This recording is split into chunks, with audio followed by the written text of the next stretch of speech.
Oke, selamat malam semuanya. Selamat datang di Q-Talks yang pertama. Hari ini tanggal 6 Juni 2020, jam 9 malam. Jam 7 malam, mohon maaf, 19.00.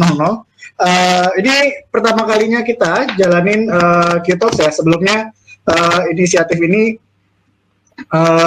muncul waktu kemarin kita halal bihalal online ya untuk Quora Indonesia, Quora Yogyakarta waktu itu, tapi ternyata peminatnya dari seluruh Indonesia ya.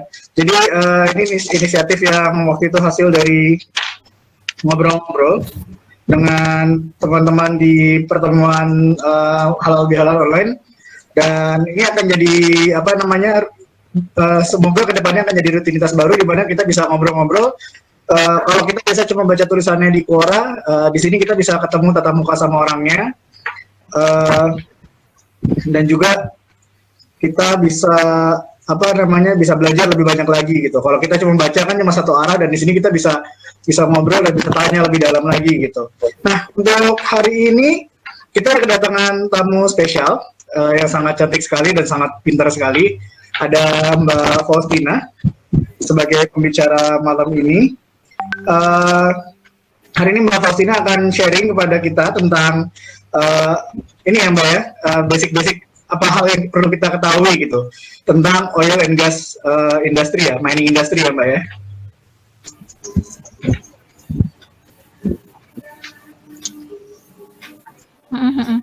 Ya, untuk teman-teman semuanya, untuk yang tidak bicara boleh untuk beberapa menit ke depan nanti boleh dimatikan dulu mikrofonnya supaya tertib, supaya tidak ada feedback. Nanti Mbak Natali juga mungkin bisa bantu ya kalau ada yang berisik, dibantu di mute sebagai host seperti itu. Oke. Dan mungkin kita kasih 45 menit untuk kedepannya, dan setelah itu kita akan tanya jawab gitu. Untuk selanjutnya saya kasih ke Mbak Faustina. Silakan Mbak Faustina.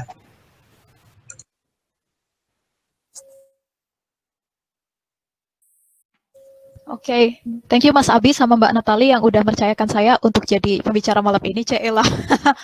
Ini aku nih ngomongnya pakai aku, saya apa gue? Terserah manapun yang nyaman ya, jadi diri sendiri sama Mbak Faustina aja. Bebas, di sini bebas. Oh, ya. Oh, oke.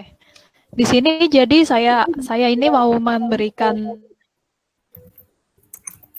materi sedikit aja, sebenarnya pendek banget sih, nggak sampai sih 45 menit, tentang basic-basic oil and gas, kayak apa sih minyak bumi itu sebenarnya apa, gimana cara terbentuknya, gimana proses produksinya secara singkat, terus sama karir di oil and gas itu seperti apa, sampai mungkin nggak sih minyak bumi sendiri itu habis atau enggak, atau itu it's just an issue, ya kayak gitulah. Oke, sebelum saya mulai, ini saya perkenalan diri dulu. Nama saya Faustina Prima, di Quora biasa nama profilnya Faustina Prima Aksara. Saya biasa menulis tentang oil and gas, tentang engineering secara general, tentang sains, juga tentang musik dan Italia juga. Ya, mungkin untuk yang belum tahu boleh di follow Quora saya Faustina Prima Aksara. Pekerjaan sehari-hari saya adalah proses safety engineer di salah satu oil company di Indonesia, tepatnya yang menangani proyek Jangkrik sama Merakes. Selanjutnya, aktivitas saya selain jadi engineer itu, saya juga part-time blogger. Jadi saya mempunyai blog sendiri, tapi temanya nggak oil and gas sih, tapi temanya sejarah. Terus di waktu senggang ya suka dengerin musik juga, terus nulis-nulis di Quora, kadang nulis di Medium juga, terus sama ya ikut virtual choir nggak jelas lah kayak gitu. Oke, daripada lama-lama di sini, ini kita mulai aja ya. Ya. Silakan. Oke. Gimana ini?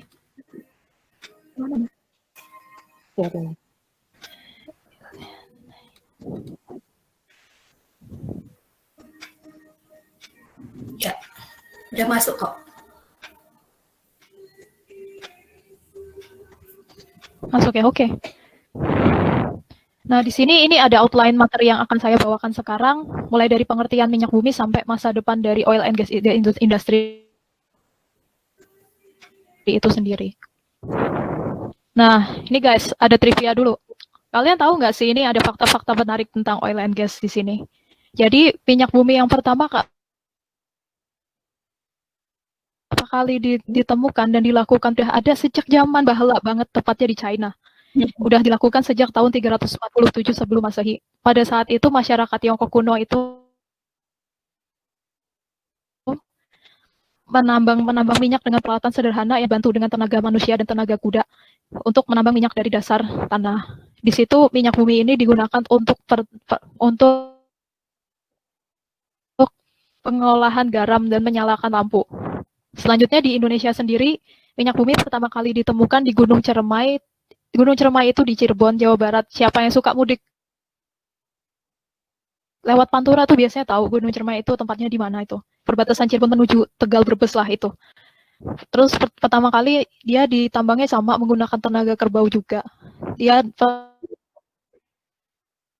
diketahui ditambang di tahun 1821-an. Selanjutnya kan biasanya kalau di industri minyak tuh ada harga minyak ditulis dalam $40 per barel. Nah, nama barel sendiri ini unik juga ini guys sejarahnya. Pertama kali kenapa dinamain barel itu karena barel berasal dari itu bahasa Inggrisnya tong ya, tong yang gede gitu yang terbuat dari kayu.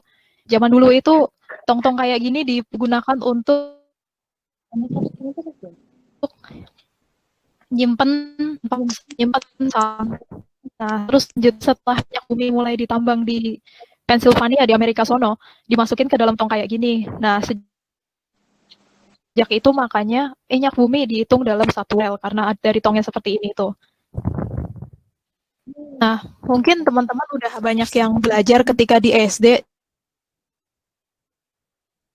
sampai di SMP mungkin ya. Minyak bumi sebenarnya apaan? Nah, minyak biasanya minyak mentah atau dalam bahasa Inggris sering disebut sebagai crude oil itu bahan bakar fosil. Dia terbentuk dari sisa-sisa organisme laut, biasanya plankton atau tanaman laut, bisa alga, bisa bakteria juga yang terbentuk dan yang mati dan tertimbun selama jutaan tahun lamanya karena sedimentasi. Nah, komponen minyak bumi sendiri itu sebagian besar tersusun dari karbon, bisa 80-90%-an, dan komponen lain macam hidrogen, nitrogen, oksigen, sulfur, dan logam-logam lainnya. Penampak sendiri ini hitam kayak gini warnanya, minyak mentah itu. Belum berwarna sebening bensin. Nah, masih ada pengotornya ini. Kotorannya dari Nah, dari itu dibagi menjadi beberapa tipe dan kualitas biasanya dihitung dari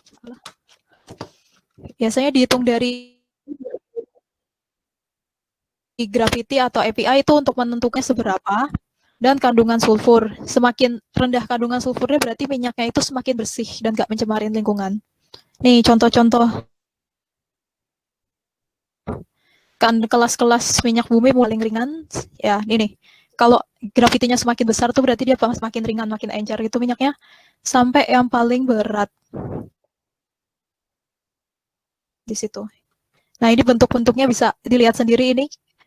Dia semakin ringan warnanya semakin jernih, sementara kalau makin berat itu makin hitam kayak gitu.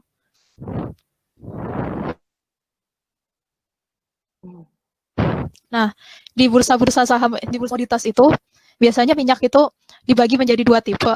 Ini kalau aneh ya wajar ya, ini gue biar seru aja pakai meme kayak gitu. Nggak apa-apa Mbak, lanjutkan keanehannya Mbak. Tapi oke. Ya, biasanya itu ada Teman-teman yang minyak jenis WTI sama minyak jenis Brent. Itu singkatan dari West Texas Index, itu adalah minyak.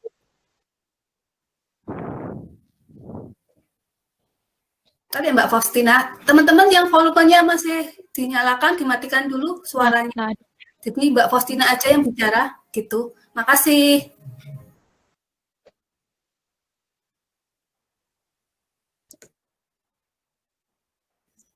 meme review. What the fuck was that? Okay.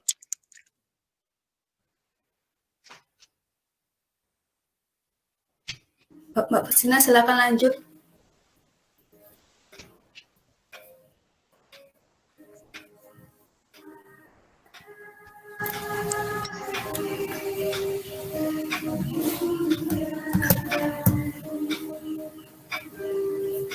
Mbak Faustina, silahkan lanjut.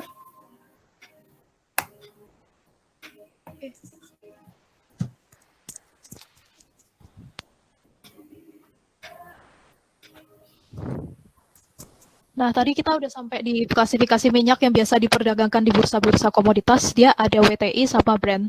Nah, bedanya sendiri itu kalau WTI itu kepanjangan West Texas Index, artinya ini adalah minyak-minyak mentah yang dikumpulkan dari tambang-tambang minyak yang ada di Texas dan sekitarnya di Amerika. Sementara Brent itu nama dari laut di Laut Utara di North Sea sana, tepatnya di daerah Inggris, Norwegia dan sekitarnya. Itu adalah minyak-minyak yang berasal dari Laut Utara. Nah, kenapa sih diklasifikasikan sebagai itu sejenis yang berbeda? Karena mereka dua minyak bumi ini memiliki karakteristik yang berbeda. Nah, kalau yang WTI itu dia lebih banyak kandungan sulfurnya. Sementara itu terus selanjutnya lebih banyak diambilnya itu di darat, tambangnya tuh onshore jadinya. Sementara kalau Brent itu dia tambangnya dilepas pantai, terus komposisinya juga lebih berat. Nah, maka dari itu harga minyaknya itu dua ini beda, di mana si WTI ini lebih murah daripada Brent. Biasanya kalau si WTI-nya 30-an dolar, si Brent-nya 50 dan seterusnya. Mbak Faustina, boleh minta tolong slide-nya di-share lagi, selalu di atas harganya. Tadi sepertinya presentnya hilang. Oh, nggak Iya, nggak apa-apa. Slide-nya hilang dari tadi. Dan waktu perbandingan Brent sama Western Texas itu terakhir. Nah, ya sini. Nah. Thank you.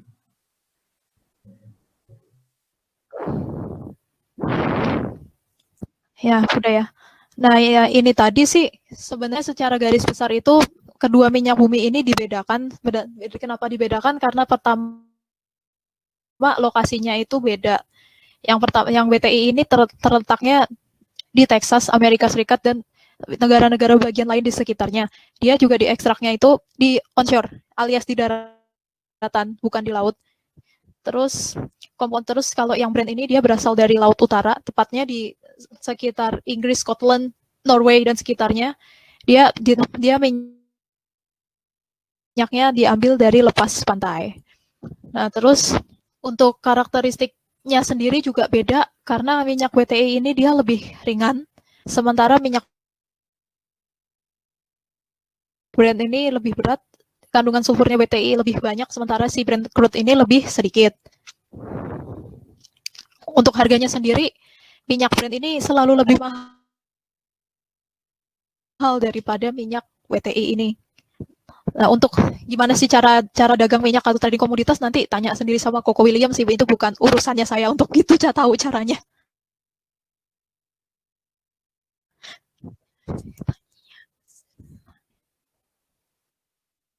Oke, selanjutnya ini cara pembentukan minyak bumi secara garis besar. Jadi pertama-tama binatang atau hewan yang telah hidup jutaan tahun lalu itu mati, lalu habis itu dia terkubur dalam waktu yang cukup lama. Selanjutnya karena seiring berjalannya waktu kan binatangnya mati itu makin ketumpuk tanah, pasir dan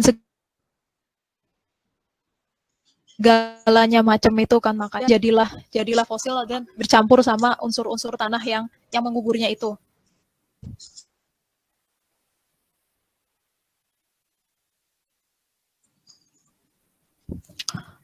Lalu sehabis itu pada setelah ratusan tahun lamanya pada temperatur yang setelah terkena temperatur yang tinggi dan suhu yang juga tinggi, terjadilah metagenesis gitu. Itu jadinya terbentuk itu binatang-binatang yang mati ini dia terkumpul, lalu berubahlah dia menjadi senyawa yang mengandung hidrokarbon itu. Nah, Mbak Faustina, Nah, mohon setelah maaf, itu seiring tadi udah kena temperatur waktu slide-nya hilang lagi Mbak Faustina. nanti dikasih lagi. Iya, iya, nanti dikasih lagi. Ya, seiring dengan berjalannya waktu itu nanti si binatangnya itu tadi berubah menjadi endapan-endapan lumpur yang menjadi batuan sedimen. Nah, batuan-batuan ini nanti dikenal sebagai namanya batuan induk alias source rock. Nah, selanjutnya minyak dan gas yang di dalam source rock ini bermigrasi menuju tempat-tempat yang bertekanan lebih rendah, biasanya lubang-lubang kayak gitu. Terus habis itu nanti terperangkap di dalam tempat yang namanya trap. Nah, biasa di dalam trap itu ada beberapa unsur, nggak cuma minyak sendirian, ada air, jelas, ada minyak, sama ada gas juga.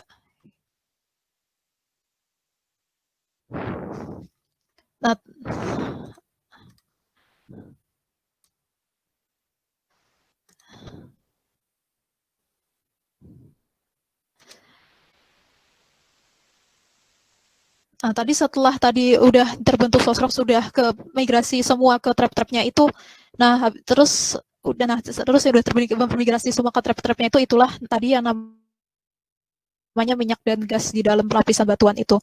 Nah, untuk mengambilnya kita harus ngebor di dalam tempat-tempat yang memang terdapat cadangan minyak tersebut. Caranya gimana? Kita lihat selanjutnya. Nah, ini di mana tempat-tempat di mana itu minyak bumi banyak diproduksi dan cadangan minyaknya ada di mana saja.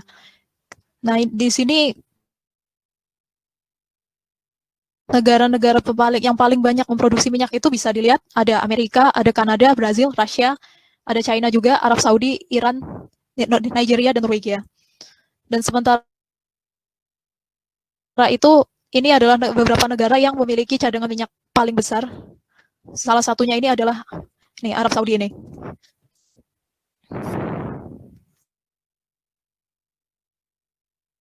Nah, tapi ngebor minyak itu nggak segampang langsung ketemu, langsung dibor aja, dia harus menjalani proses yang panjang banget. Yang pertama itu harus ada assessment pada suatu area yang diduga mengandung cadangan minyak tersebut. Nah, caranya itu pertama melakukan regional study. Jadi di daerah itu secara historis itu mengandung apa saja gitu. Terus ada modeling geologi untuk mengetahui potensi kandungan hidrokarbon di dalam batuan-batuan yang ada di daerah tersebut. Nah, selanjutnya itu dilakukan setelah evaluasinya tuh keluar hasilnya, dilakukan bid atau tender gitu. Di Indonesia sendiri tender dikeluarkan oleh Kementerian ESDM. Jadi misalkan nih di daerah contohnya di daerah Manokwari ternyata ada potensi kandungan gas alam gitu. Nah, terus si Kementerian ESDM itu menerima data tersebut lalu mengumumkan kepada para perusahaan minyak yang berminat untuk melakukan pengeboran di sana. Nah, nanti perusahaan minyak itu nanti disuruh tender gitu, kira-kira siapa yang paling cocok untuk mengelola itu. Nah, setelah itu nanti si perusahaan minyak yang menang itu akan lanjut ke tahapan selanjutnya, yaitu discovery atau pendefinisian prospek atau peluang adanya cadangan minyak. Misalkan tadi yang udah menang ternyata untuk di daerah Kepala Burung Papua Pertamina gitu menang. Nah, Pertamina akan melakukan studi seismik ya pakai sejenis gelombang akustik begitu untuk itu mengetahui lebih dalam gimana sih kandungan batuan di situ. Mungkin nggak ada cadangan minyak atau cadangan gas atau cuma kosong doang gitu. Nah, setelah yakin kalau di situ ada cadangan minyak, dilakukanlah pengeboran yang pertama gitu untuk membuktikan. Nah, di sini biasanya perusahaan minyak itu menggandeng yang namanya service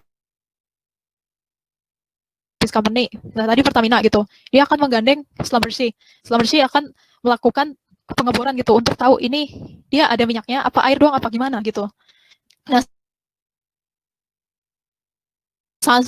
in parallel tadi perlu juga melakukan pemetaan geologi subsurface. Jadi bukan cuma yang di dalam aja, tapi di permukaannya juga dipetakan lagi. Terus selanjutnya dilakukan tes produksi. Ya kayak coba produksi awal itu dia bisa apa enggak gitu. Nah, setelah dia udah tahu, udah yakin gitu kalau di situ udah ada nih beneran cadangan minyak atau cadangan gasnya nggak kosong, dilanjutkanlah dengan modeling. drilling atau pengeboran dilakukan dengan lebih lanjut, lalu reservoir atau batuan yang mengandung minyak tadi distudi sekali lagi, lalu terus habis itu juga dimodelkan untuk tahu si reservoir ini mampu menghasilkan minyak atau gas itu sampai berapa tahun ke depan sih gitu. Terus visibility study itu kita studi jika ini diproduksi ini untung atau enggak, bisa nggak sih kalau dalam krisis nanti dia bertahan atau malah ini biaya produksinya itu over lagi dibandingin harga jualnya kayak gitu. Nah, kalau udah merasa ini ya, kalau udah fix secara ini ketika visi ini dinyatakan visible, terus studi kali lagi dia mampu menghasilkan sampai lebih dari 10 tahun ke depan, maka selanjutnya masuk ke proses development. Nah, di development ini biasanya di development ini perusahaan minyak misalkan di Pertamina akan menggandeng EPC kontraktor dia yang tugas membangun fasilitas produksi. Terus Pertamina melakukan tender pertamanya, siapa EPC yang cocok untuk yang mampu bangun fasilitas produksi di sana. Misalkan seandainya Pertamina memilih teknik FMC gitu. Nah, selanjutnya setelah dipilih, company dan kontraktor sama-sama melakukan studi kelayakan lingkungan dan studi kelayakan produksi.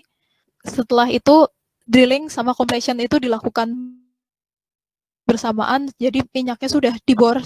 Dan terus fasilitas-fasilitas produksi yang di atas setelah di drilling seperti fasilitas separasi atau fasilitas penghilangan CO2 atau lain-lain itu dipasang.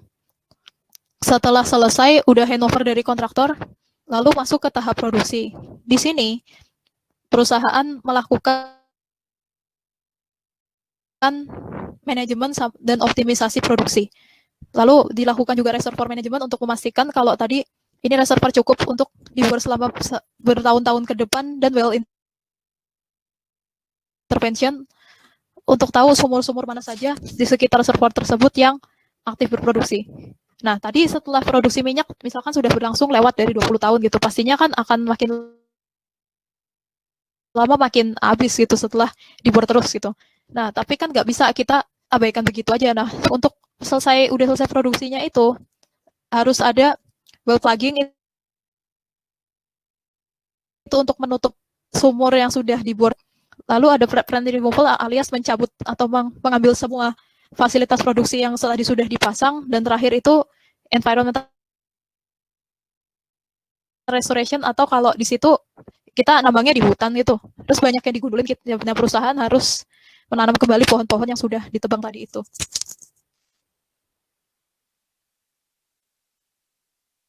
Nah, ini proses produksi minyak itu panjang sekali, mulai dari upstream tadi yang tadi studi geologi dan segalanya macam sampai ke downstream, yaitu sampai ke masyarakat. Di sini karena videonya nggak bisa saya klik di sini, ini saya kasih yang ini aja ya, sama aja. Kelihatan nggak? Kelihatan nggak jelas?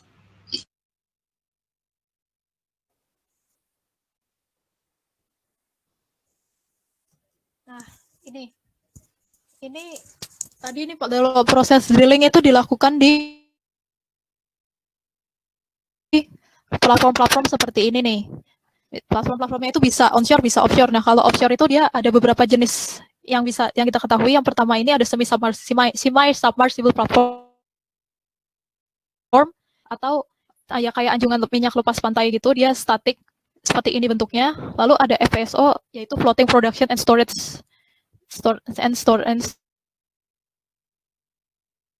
storage and unloading unit. Dia bentuknya seperti kapal yang besar sekali. Dia di sini dia mengebor biasanya untuk mengebor minyak atau gas. Lalu fasilitas produksinya juga ada di sini. Ya, terus juga dia bisa menyimpan minyak atau gas sebelum dialirkan ke pipa-pipa di daratan. Dia bisa pindah-pindah, nggak statik kayak yang rig yang di kiri ini. Nah, yang paling canggih ini ada namanya FLNG. Dia nggak hanya bisa memproduksi minyak secara biasa aja, tapi dia juga mampu memproduksi gas alam cair atau LNG. di dunia itu yang baru pakai sangat sedikit sekali, salah satunya Petronas yang dari Malaysia itu dia pakai namanya FLNG 1, tambangnya ada di Sarawak sana.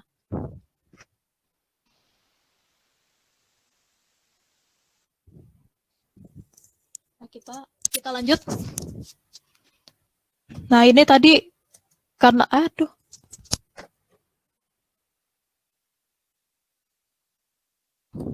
Nah, ini tadi karena di lepas pantai, ini dia mata bornya alias drill bitnya itu untuk menarik minyak, menusuk dan menarik minyak untuk ke atas permukaan.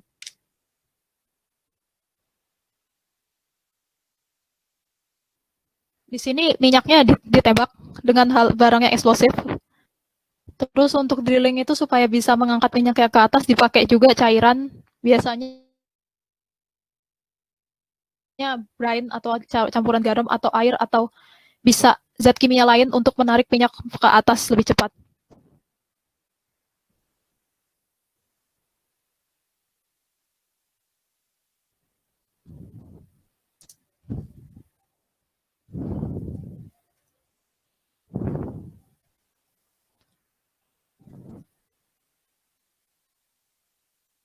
Nah, ini untuk lebih jelasnya. Nah, selanjutnya setelah selesai dibor dan dibawa ke permukaan, pastinya minyak mentah tuh nggak mungkin langsung asal dialirin gitu aja, dijual gitu aja. Harus diolah dulu. Nah, proses pengolahannya itu ada beberapa proses. Yang pertama ini ada yang namanya separasi. Separasi ini menggunakan alat namanya separator, bisa two phase atau three phase.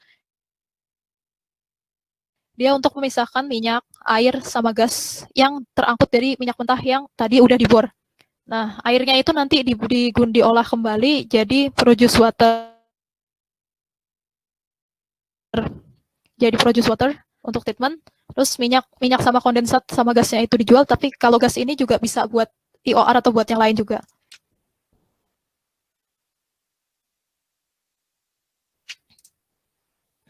Nah, di sini kelihatan kan kalau yang bawah ini air yang keluar, sedangkan yang hitam yang di bawah ini dia minyak. Urutannya itu berdasarkan berat jenisnya, karena air paling berat dia paling bawah, dia nanti keluar. Terus yang di tengah ini, yang hitam ini ada minyak, sedangkan yang bening ini ada gasnya.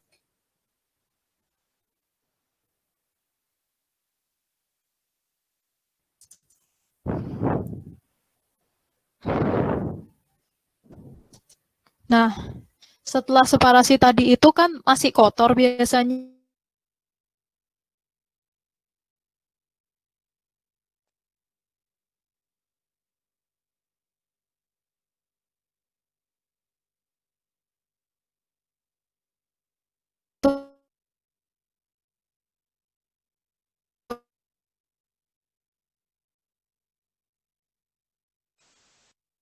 Tuh.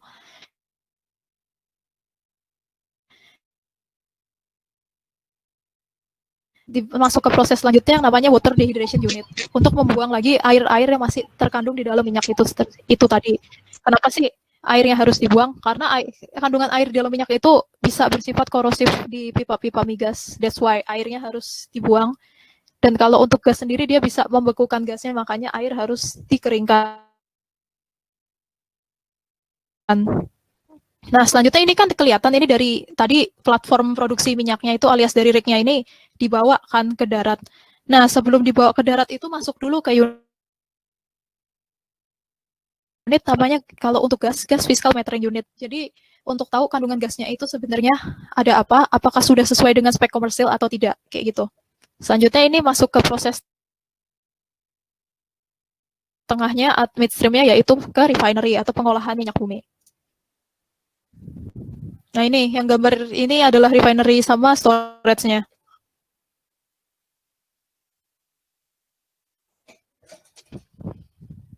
Nah, di sini minyak sama gas ditempatkan di tangki-tangki yang berbeda.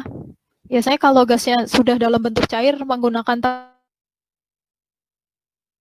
tangkinya itu yang silinder. Sementara kalau gasnya masih dalam bentuk gas ditaruh di tangki yang bulat. Kenapa begitu? Karena gas itu tekanannya kan lebih besar, sementara bentuk lingkaran itu dia mampu menahan tekanan dari segala arah yang lebih stabil. Nah, ini karena gas itu tekanannya lebih besar, makanya dipilihnya yang yang roofnya itu dia dome, bukan yang flat seperti ini.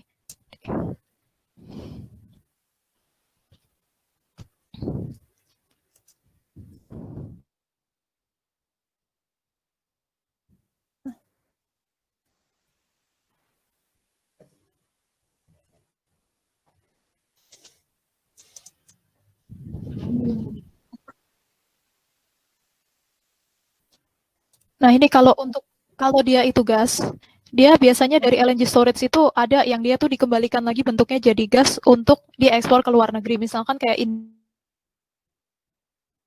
Indonesia biasanya dia LNG yang udah diregasifikasinya diekspor ke Jepang atau ke Korea atau ke China.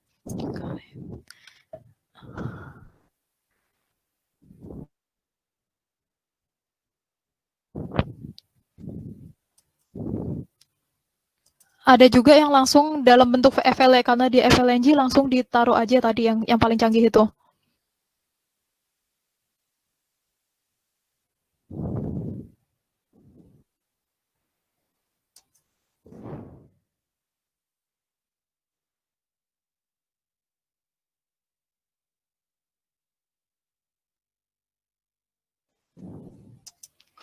Nah, saya mau tentang refinery. Nah, di refinery itu ada apa aja sih? Dia itu banyak unitnya dia untuk ngolah minyak bumi jadi berbagai produk yang dicari, yang diinginkan.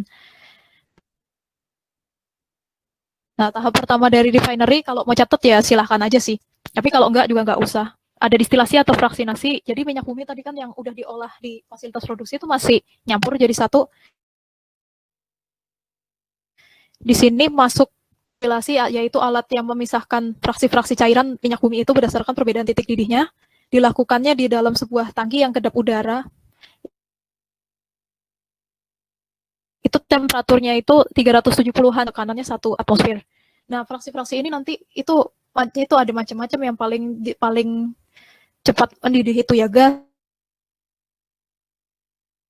Terus nanti selanjutnya ada aftur, ada kerosen, ada benzen, sampai yang paling bawah itu ada aspal. Nah, selanjutnya yang sudah tadi masuk ke proses distilasi itu dimurnikan melalui tahapan yang namanya cracking. Nah, cracking ini gunanya untuk mengolah minyak bumi ya, dan mengurai molekul-molekul besar dari minyak bumi menjadi molekul yang lebih kecil. Ya,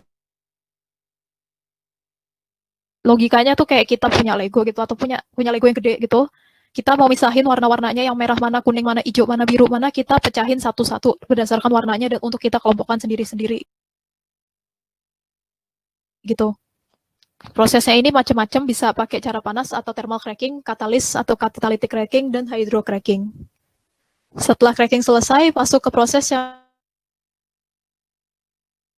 namanya reforming atau pemurnian, yaitu mengubah molekul fraksi minyak bumi yang mutunya dianggap jelek alias rantai karbonnya lurus menjadi yang mutunya baik alias bercabang.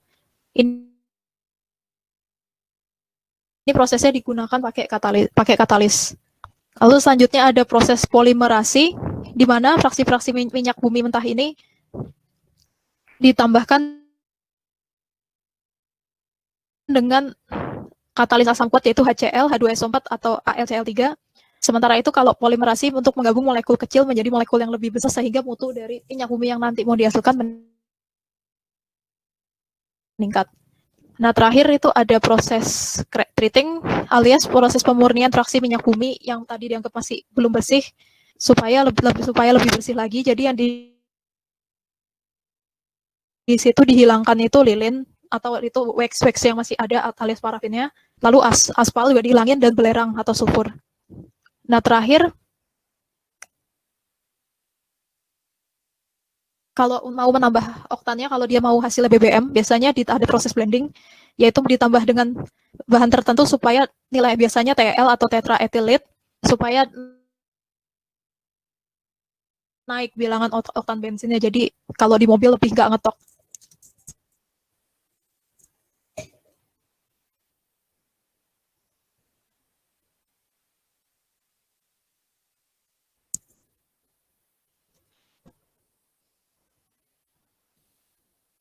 Nah, ini tadi refinery yang tadi udah saya jelaskan sedikit. Nah, ini tadi yang dari motor lantai lurus jadi lantai bercabang seperti ini.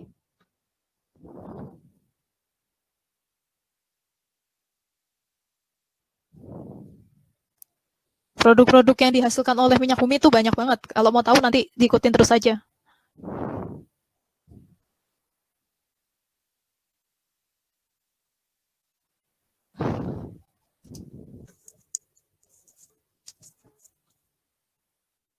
Nah, ini dia nih.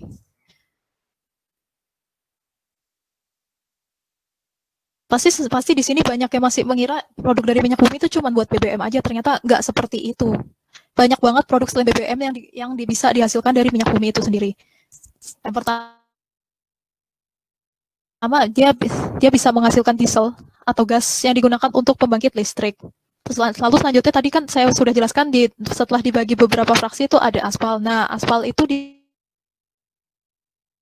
digunakan untuk bahannya itu pembuatan jalan raya seperti ini. Tapi nggak cuma itu aja, ada juga ternyata barang-barang yang suka kita gunakan sehari-hari ternyata ya itu juga diproduksi bahan mentahnya dari minyak bumi. Ini banyak banget, itu bisa pupuk. Dia amonianya itu diturunkan dari minyak bumi. Lalu ada juga karet sintesis, itu juga bahannya dari minyak bumi. Ada cat juga dari minyak bumi. Lalu bahan-bahan kosmetik seperti petrolatum atau gliserin dan bahan-bahan lain itu juga dari minyak bumi loh guys. Nih, bisa dilihat di sini. Penggunaannya banyak sekali mulai dari transportasi sampai bahan kosmetik. Nah, biasanya kan orang bakal nanya, apalagi kemarin tuh itu saya sempat juga jawab pertanyaannya di Korea. Kenapa sih minyak kemarin itu bisa minus harganya? Terus ada juga yang tanya, berapa sih harga idealnya minyak bumi ya yang cocok gitu? Sebenarnya para ahli di OPEC dan di luar sana sudah memprediksikan harga optimum untuk minyak bumi adalah sebesar $70 USD per barel, di mana harga 70 ini dianggap ideal karena dia tidak terlalu mahal, sehingga ketika minyak bumi dijual itu pembelinya akan tetap ada. Lalu supaya industri-industri refinery atau industri plastik atau industri lain bahan bakunya membutuhkan minyak bumi, dia tetap hidup dan karena harga bahan bakunya tidak terlalu mahal, tapi tetap si perusahaan-perusahaan minyak upstreamnya ini dan negara penghasil minyaknya itu tetap untung. Jadi dianggaplah $70. Tapi ya ternyata harga ideal minyak bumi sendiri itu bergantung ini. Ini adalah biaya produksi minyak per negaranya, di mana Inggris adalah negara yang memiliki harga produksi minyak per barel paling mahal, yaitu $52,5. Sementara negara-negara Teluk seperti Uni Emirat Arab, Saudi Arabia, dan Kuwait itu memiliki biaya produksi termurah. Jadinya kita udah tahu kan jawaban kenapa kemarin ketika oil war antara Rusia sama Arab nekat aja produksi terus. Ya karena sampai harga jatuh jadi 20 pun Arab nggak akan rugi, dia biaya produksinya masih $10 doang, dia masih ada untung. Beda cerita sama si Rusia, dia pada biaya produksinya 17, kalau dia harga minyak jatuh sampai 20 kemarin itu kan tipis banget, untung cuma $3 doang. Ya apalagi negara-negara macam Inggris, Amerika, Indonesia juga termasuk yang biaya produksi minyaknya itu mahal, tuh akan sangat rugi besar. Nah, ini juga ada pertanyaan selanjutnya yang suka ditanya-tanya sama semua orang. Mungkin nggak sih minyak itu habis dan totally replace dengan energi-energi yang lain? Jawabannya adalah no.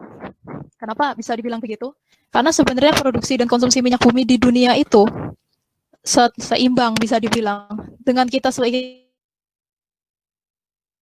dengan naiknya konsumsi, tapi karena pengembangan teknologi, kita jadi lebih mudah mencari cadangan-cadangan minyak yang baru. Lalu kalau zaman dulu itu menambang di lepas pantai yang dalam itu susah gitu, karena nggak ada teknologi drilling yang bisa begitu. Sekarang dengan kecanggihan teknologi sanggup itu menembus yang kurang lebih katanya sih tingginya dalamnya si sumur minyak itu sedalam gedung Burj Khalifa itu ada di Rusia. Lalu selanjutnya di masa depan itu masih diproyeksikan juga kalau produk-produk yang berbahan bakal fosil seperti gas alam dan minyak itu masih akan terus digunakan. terutama untuk pembangkit listrik. Ya mungkin banyak yang ini bingung gitu, kan itu nggak ramah lingkungan, kenapa nggak ganti aja sih sama energi terbarukan? Nah gini, kalau energi terbarukan yang dipakai itu renewables-nya itu adalah solar dan bayu alias angin, itu sebenarnya baik di negara 4 musim maupun di negara tropis macam Indonesia, ketersediaannya itu fluktuatif. Ada musim tertentu yang dia bisa panas banget, ada musim yang hari sama sekali. Angin pun juga sama, ada saat tertentu yang dia kencang anginnya, ada juga yang nggak nggak ada angin sama sekali, mati angin gitu. Apalagi sekarang mungkin karena pengaruh entah global warming atau global anomali aja, cuaca di Indonesia udah nggak bisa diprediksi lagi macam dulu, di mana biasanya Juni itu udah panas terus, sekarang Juni sering hujan gitu. Kan susah kalau mau mengandalkan energi solar doang. Nah, supaya energi solar sama si angin itu bisa bertahan terus, dia butuh backup. Backupnya itu dari mana? Ya balik-balik lagi dari pembangkit listrik tenaga gas diesel lagi untuk backupnya. Jadi minyak bumi akan tetap digunakan untuk support yang itu. Sebenarnya kalau mau renewable yang nggak perlu support sama sekali, bisa juga menggunakan nuklir. Tapi di banyak negara, meskipun nuklir itu bersih tuh, banyak SJW tuh tentang penggunaan nuklir. Dianggap bahaya, dianggap gimana. Walaupun emang iya sih, kalau kita handlingnya salah, bisa jadi kayak itu. Apalagi kemarin di Indonesia baru reaktor skala kecil aja, orang kita tuh untuk membuang limbahnya itu masa dibuang ke komplek, itu kan udah salah banget gitu.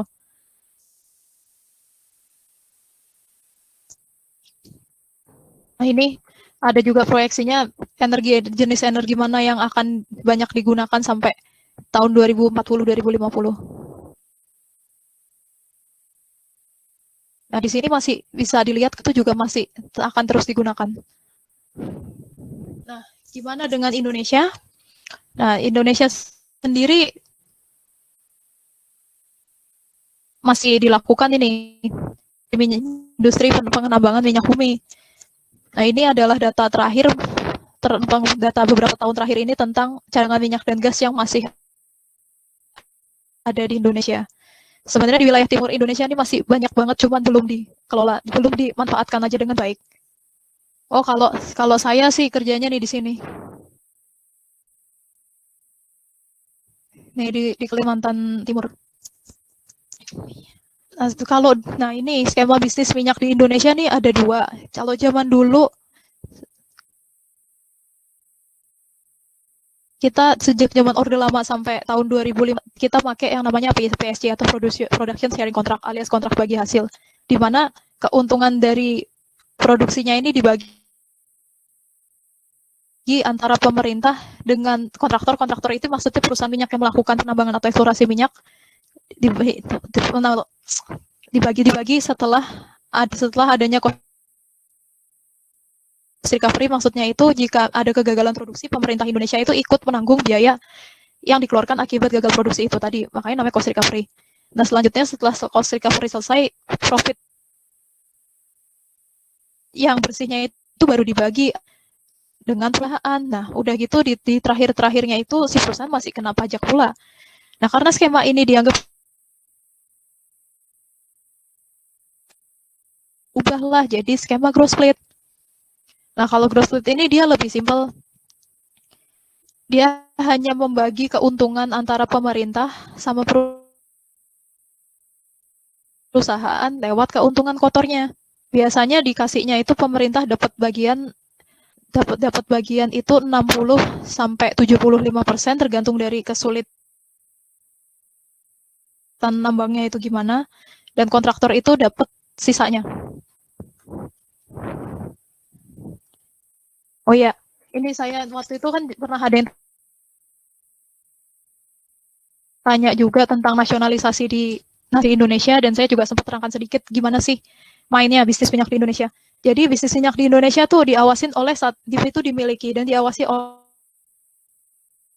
oleh seorang tuan tanah ini. Tuan tanahnya itu namanya SKK Migas. Makanya setiap logo-logo perusahaan minyak ini contohnya ya.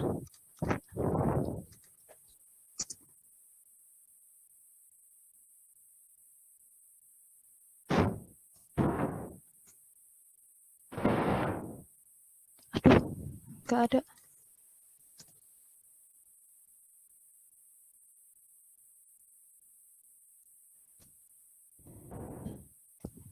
Nggak ada lambangnya lagi, biasanya sih di sebelahnya lambang perusahaan minyak kayak begini ada logonya SKK Migas. Itu artinya bahwa si kontraktor ini sedang kontrak tanah di rumahnya tuan tanah, alias rumahnya si SKK itu. Nah, selanjutnya sih sama kayak orang kontrak rumah, si perusahaan minyak itu tadi dalam jangka waktu tertentu itu bilang, oh saya mau kontrak selama 25 tahun gitu sama si tuan tanah. Nah, selama proses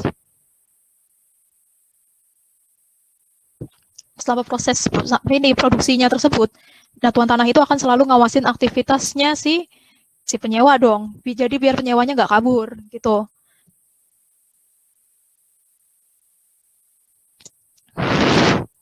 Dari hasil produksinya tadi, setelah dapat keuntungan kotor itu dibagi si tuan tanah, dia dapat 60-70%. Sementara si tukang ini yang kontrak rumahnya.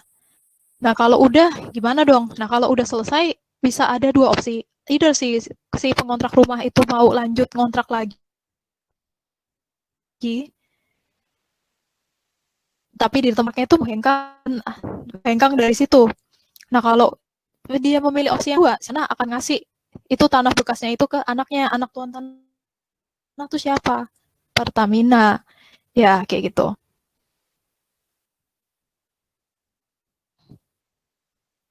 Nah, ini yang ada di bisnis migas di Indonesia. Karena konsumsi BBM di Indonesia itu lebih dari produksinya sekarang. Dan Pertamina itu dari zaman Orde Baru sampai sekarang tuh hanya punya 6 refinery aktif saja. Belum nambah-nambah refinery lagi. Nah, sekarang ini Pertamina mulai menambah kapasitas refinery yang ada, seperti proyek yang baru aja selesai itu ada Cilacap Blue Sky. Dia dan kontraktor asal Jepang, JGC. Dia menambah kapasitas produksinya si RU 4 Cilacap ini jadi ada unit untuk pengelola dan unit pengelolaan tur. Dan menurut Tatra ini sudah mulai impor per Juni 2019. Karena selama ini refinery di Indonesia karena kurang tuh akhirnya Indonesia impor dari negara-negara lain yang ada refinery-nya, seperti saja impor dari Malaysia, Korea, Arab, dan dari Singapura juga. Maka itu kenapa neraca migas kita tuh defisit terus karena kita banyak impor kayak gitu. Nah, di sini siapa tahu ada yang masih mahasiswa atau berminat untuk bekerja di bidang oil and gas. Sambil minum gue nggak apa-apa ya.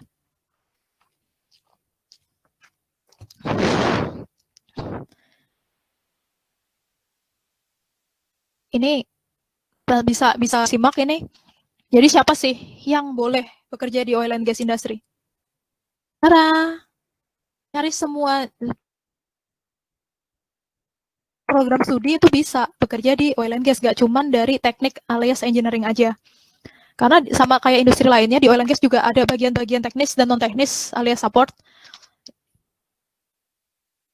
Ya, misalkan kayak lulusan psikologi dia bisa menjadi HR, lulusan hukum dia bisa menjadi legal, lulusan ilmu politik dia bisa menjadi community and government affair, lalu lulusan MIPA bisa nggak?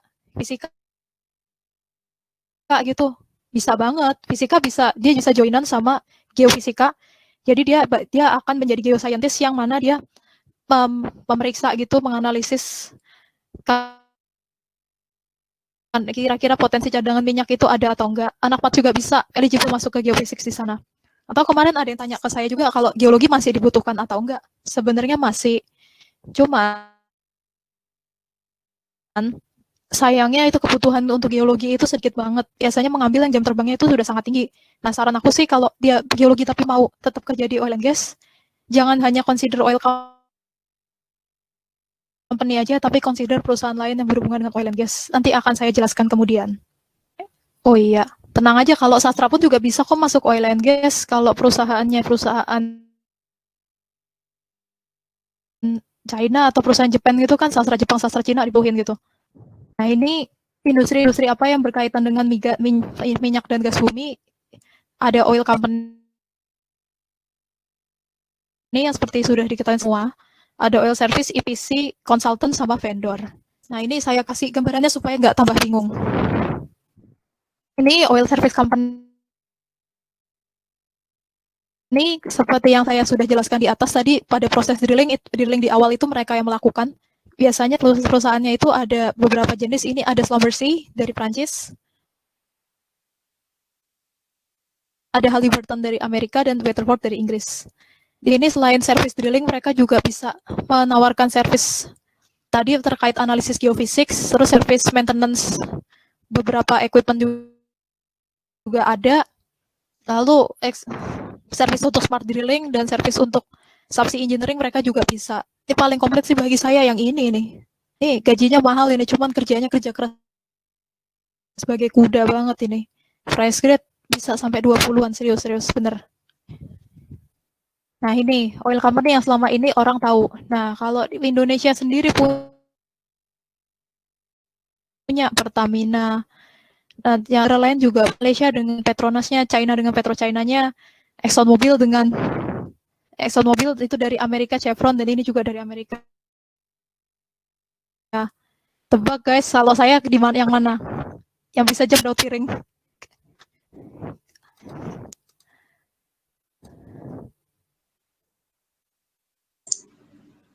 Eni.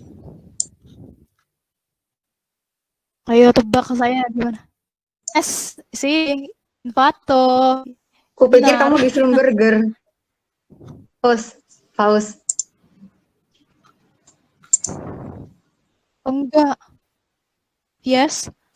Tak pikir Wah, kamu itu di sih aku mau Schlumberger. banget, cuman sayangnya otaknya nggak nyampe, jadi nggak lolos. Alah, kamu ini merendah. Mau, Tidak cuman mungkin otaknya lah. nggak sampai, gitu. Susah loh tesnya, seriously. Tes salam bersih itu banyak banget. Dan lama banget, susah banget. Kayak English, nanti ada tesnya cepet banget, ada dynamic groupnya juga susah, ada interview sampai case study dan apa tuh banyak banget. Tesnya lama banget, tapi literally.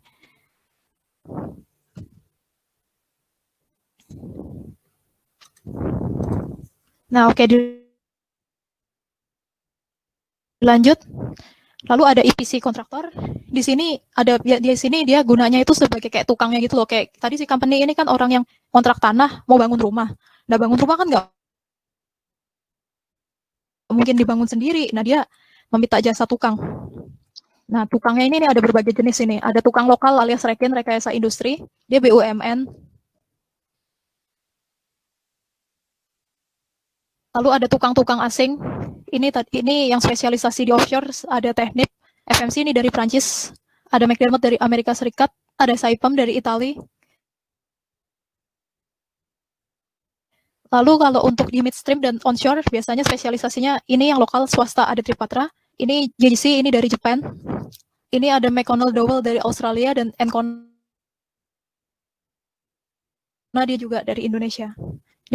Nah, biasanya ini saran aja guys, buat yang mau masuk oil and gas, mau jadi engineer, jangan masuk sini dulu karena ini susah loh direkrut. Dia nyari itu yang pengalaman. Kalau ini nyari pengalaman sama orang dalam banget ini mah. Nah, masuk ke sini dulu. Nah, begitu lu dapat udah banyak ilmu di sini, pindahlah sini atau pindah sini. Nah, keruklah duit.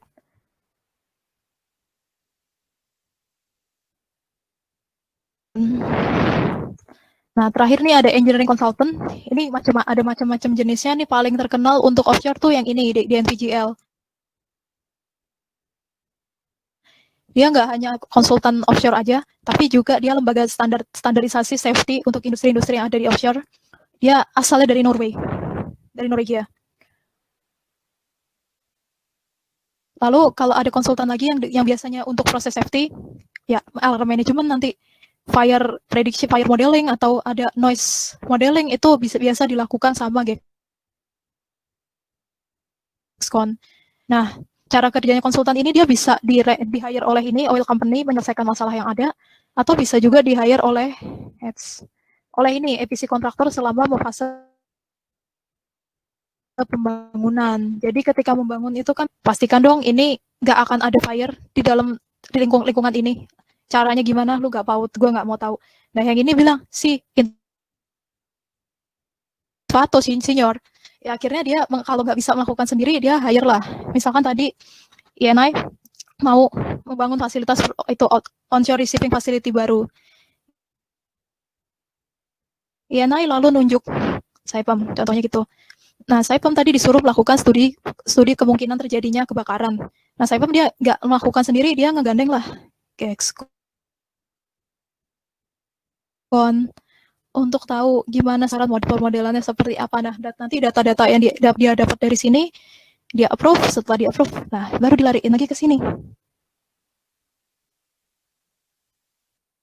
Nah, gimana sih masa depan oil and gas? Nah, ternyata oil and gas sendiri itu juga concern dengan industri 4.0 gitu.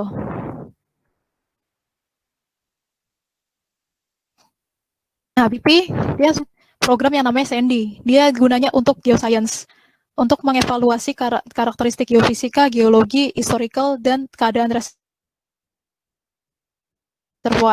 Jadi dia udah punya aplikasi, dia nggak perlu orang banyak-banyak untuk tahu gitu karakteristik batuan yang mau ditambang itu seperti apa. Lalu ini ada National Data UK Oil Premier Oil National Data Repository, ini sejenis SKK migasnya Inggris. Dia sudah punya sekitar 130 terabyte database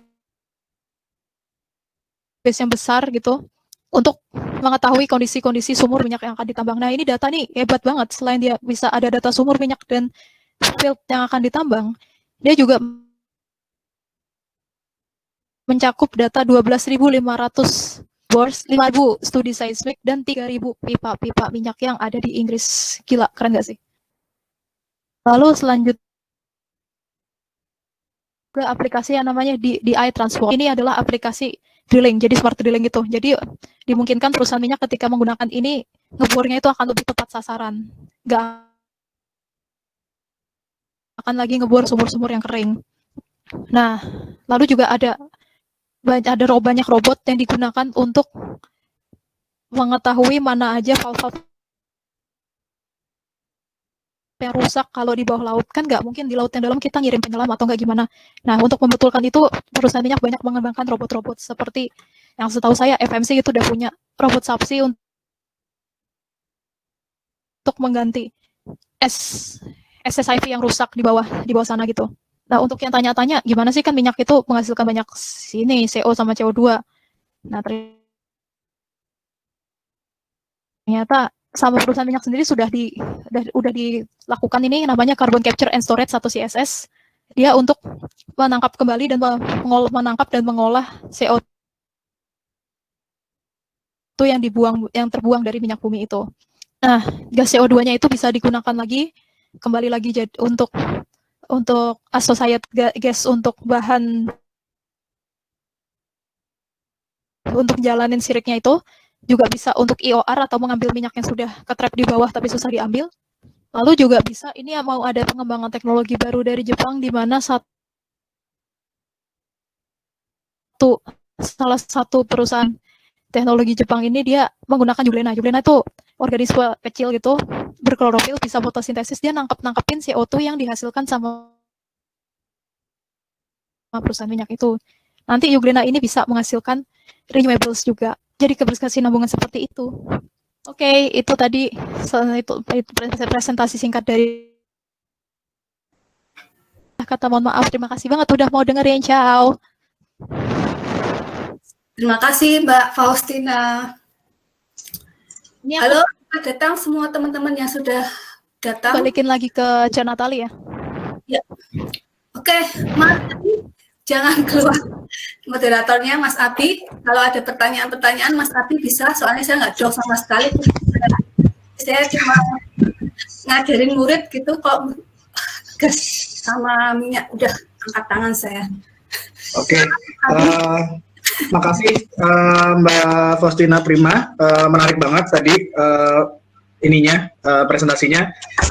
Saya kan cuma pengguna minyak aja ya, gitu, dan akhirnya tahu berapa sulit mencari minyak itu. Nah, untuk pertanyaan bisa disampaikan via chat dulu, nanti saya undang satu-satu. Ini sudah ada dua yang mau nanya, ada Mas Gali Prasetya dan Mas Adli Hardianto. Mungkin ada satu lagi yang mau tanya, biar saya buka di sesi pertama 3 pertanyaan dulu. Oke, 3 dulu ya. Ini ada 3 dulu.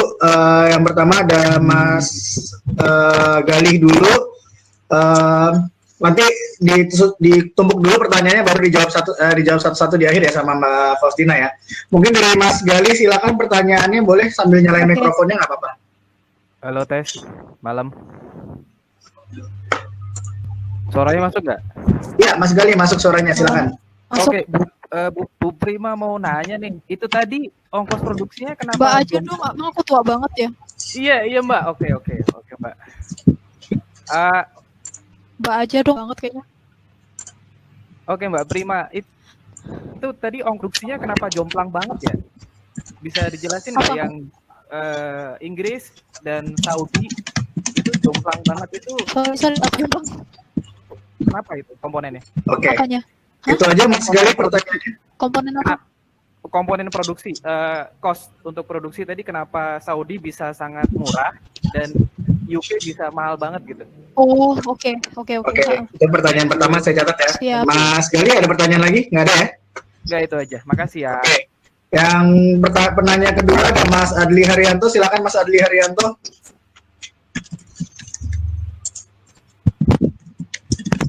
Halo Mas Adli.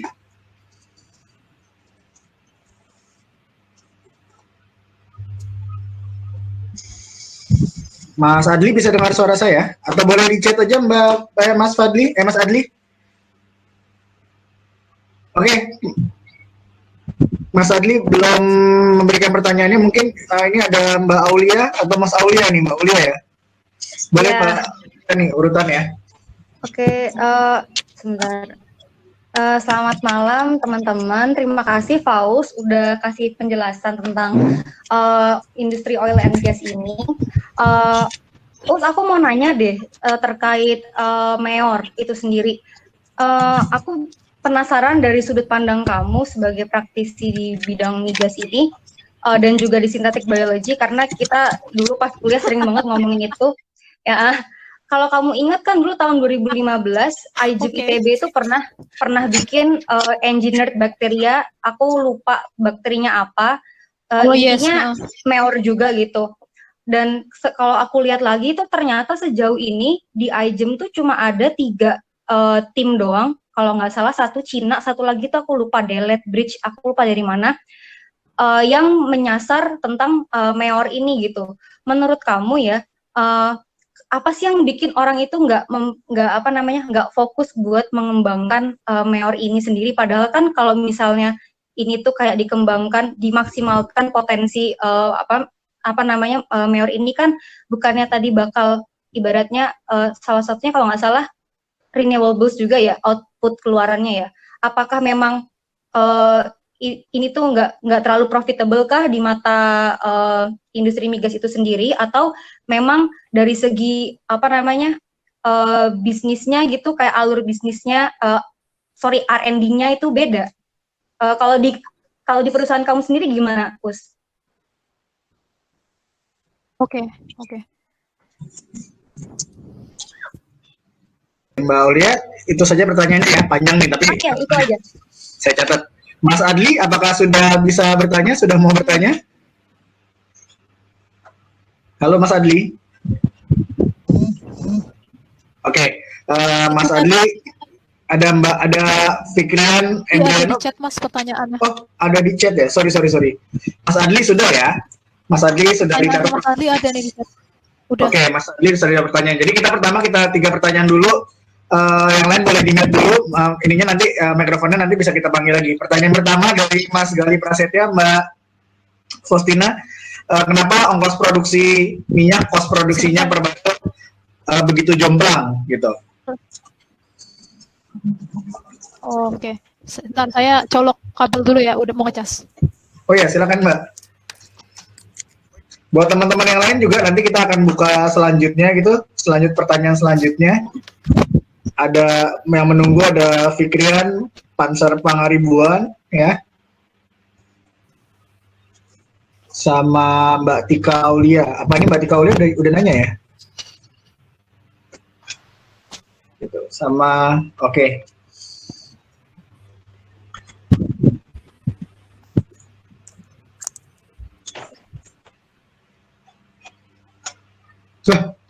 Mbak Faustinanya hilang.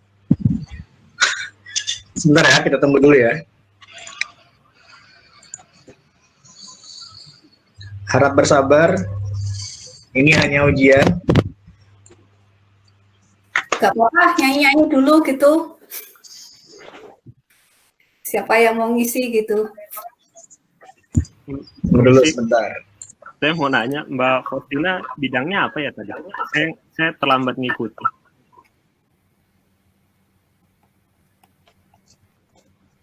Apa jangan-jangan laptop Mbak Faustina mati duluan lagi nih?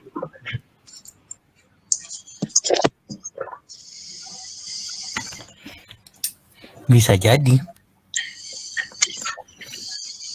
Ini sih, teman-teman.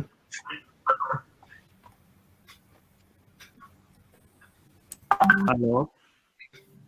Halo, ini masih jalan kan? Aku kira aku yang nge-like aja, bukan ya? Iya, sebentar Mbak Faustina baru saja putus, lagi dihubungi sebentar ya. Mohon maaf. Tadi ada yang tanya nih Mas Huda ya, itu tanya Mbak Faustina backgroundnya apa gitu. Mungkin Mbak Aulia malah bisa jawab ya Mbak Aulia, karena kayak teman kuliah. Oh iya, jadi dulu Faustina itu di Teknik Kimia UI, di Tekimnya. Dulu sih ke aktivitasnya Faust itu bareng sama saya di Synthetic Biology UI. Dulu dia supervisor, advisor saya di tim IGEM gitu. Jadi untuk masalah, kenapa udah bisa tersambung, Faust? Sudah, Mbak. Sudah. Oke. Silakan. Udah. Oke Mbak Faust, saya ulang pertanyaan dari Mas Gali, kenapa ongkos produksi, kos produksi untuk minyak per barel masing-masing negara bisa sejomblang itu jauhnya gitu, bedanya gitu. Silakan Mbak. Oke. Nah, kalau untuk ongkosnya produksinya sendiri bisa jomplang itu tadi tergantung geografis. Geografis itu nanti ngaruh ke kesusahannya dia untuk mengambil minyak dari bawah untuk dia serap ke atas gitu. Nah, kalau tadi kenapa bisa Inggris itu mahal sampai 50, sedangkan Arab itu murah 10 doang itu? Karena kalau di Arab itu kita ibaratnya tinggal nyuntik sedikit aja tuh udah keluar minyak gitu. Dari batuan-batuan yang ada di gurun pasir Arab udah langsung keluar minyak. Jadi karena saking gampangnya mengeluarkan minyak itu, jadinya dia mudah lah untuk biaya produksinya. Mudah lah untuk ngambilnya, nggak perlu alat mahal-mahal, terus nggak perlu pasang fasilitas yang aneh-aneh, ya udah langsung keambil aja gitu. Nah, terus sedangkan Inggris itu minyaknya itu tadi adanya di lepas pantai. Lepas pantainya tuh lingkungannya harus banget, ya dingin banget, anginnya kencang banget. Terus minyaknya ditanya di dalam perut bumi banget. Nah, masang fasilitas produksi minyak di tengah laut itu kan susah sekali gitu. Makanya dia bikin ongkos produksinya jadi mahal. Nah, selanjutnya itu masalah regulasi sama pajak. Nah, karena berbagai pajak sama regulasi di Inggris yang kapitalis banget kan, kita udah tahu Inggris malah begitu pun dengan industri yang ada di sana pasti akan mengeluarkan cost yang gede banget untuk memproduksi minyak di Inggris. Belum biaya tenaga kerja di Inggris jauh lebih mahal daripada di Arab tadi. Untuk di Arab regulasinya nggak terlalu susah, maka itu juga mempengaruhi ke harga produksi minyaknya. Ya seperti itu. Jadi geografi alias kesusahan nggak ngambil minyaknya dan meliputi pajak sampai biaya tenaga kerja seperti itu. Gitu, Mas Gali mungkin ada pertanyaan follow up atau sudah cukup Mas Gali? Sudah sangat jelas, terima Oke, kasih. selanjutnya nih pertanyaan kedua yang agak panjang dari Mbak Aulia ya, soal minor dari sudut pandang menanyakan sama Mbak Faustina. Tadi Mbak Faustina sudah catat atau perlu dibacakan lagi pertanyaannya?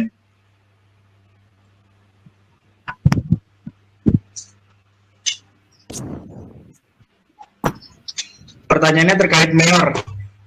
Apa yang membuat orang dan tim tidak fokus mengembangkan mayor padahal punya potensi besar? Begitu. Oh, oke. Sebenarnya aku pas kuliah sendiri sih udah pernah sempat teliti terkait Mayor juga. Aku kerja sama salah satu di Turki gitu tentang Mayor. Aku pakainya bakterinya Thermus aquaticus waktu itu. Sedangkan ITB pakainya E. coli. Tapi kita berdua konsepnya sama menggunakan surfaktan kayak gitu. Nah, tapi kenapa sih nggak dikembangin banget? Satu, karena itu Mayor pakai microbe itu tuh proses R&D-nya tuh sangat mahal.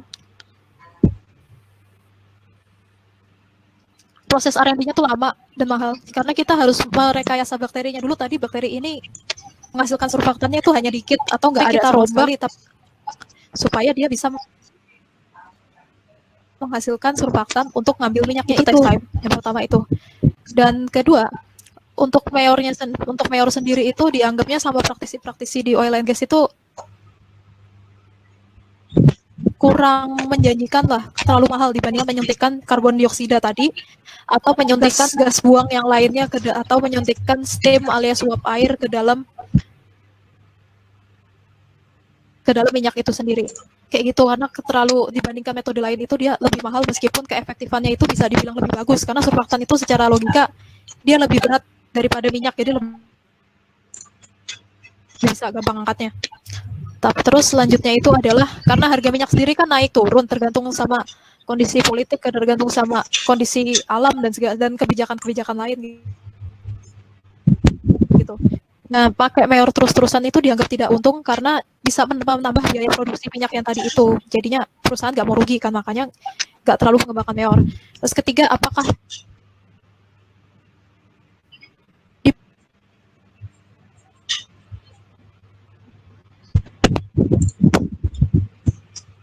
kedua ini menggunakan microbial EOR atau mengambil minyak lagi untuk menambah produksi minyak yang ada di Laut Utara. Indonesia sendiri gimana? Pertamina waktu itu udah coba di salah satu lapangan migas di Indramayu, cuman sekarang belum tahu lagi apa. Tapi kalau Indonesia sendiri sih ya udah tahu kan ya, kurang kalau dalam riset dibanding luar negeri, jadinya ya wajar kalau nggak terlalu dikembangkan banget seperti itu. Makasih Faus. Cukup jelas jawabannya. Iya. Oke. Berarti singkatnya memang nggak profitable ya? Iya. Oke, sip. Oke, makasih Mbak Faus, Mbak Aulia. Ini pertanyaan selanjutnya dari Mas Adli Hardianto. Sebagai praktisi menurut menurut Mbak Faustina oil price bakal gitu? Karena Mas Adli ini juga mahasiswa teknik perminyakan dan melihat sejak harga minyak di atas $80, kakak kelasnya pada susah cari kerja di oil company begitu. Ini seru juga ya, nanya minyak naiknya kapan sama Mbak Faustina ya gitu. Silakan Mbak Faustina mungkin bisa bantu jawab.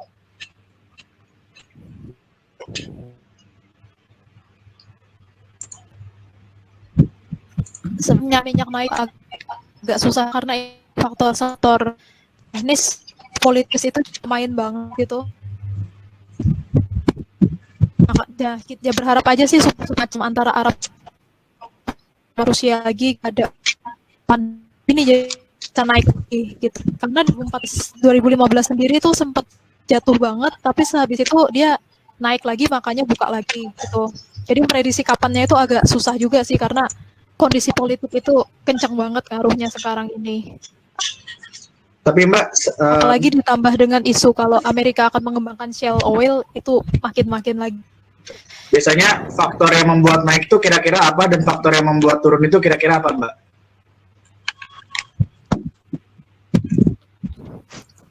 Contoh-contoh aja dari. Biasanya faktor yang membuat naik itu dia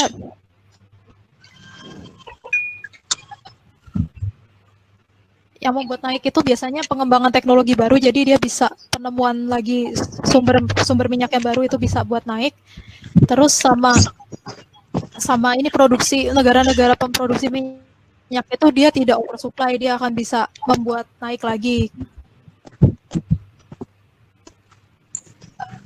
Terus sama stabilisasinya kalau makin ada kasus suatu negara nutup perbatasannya kayak waktu di itu dia lagi gitu.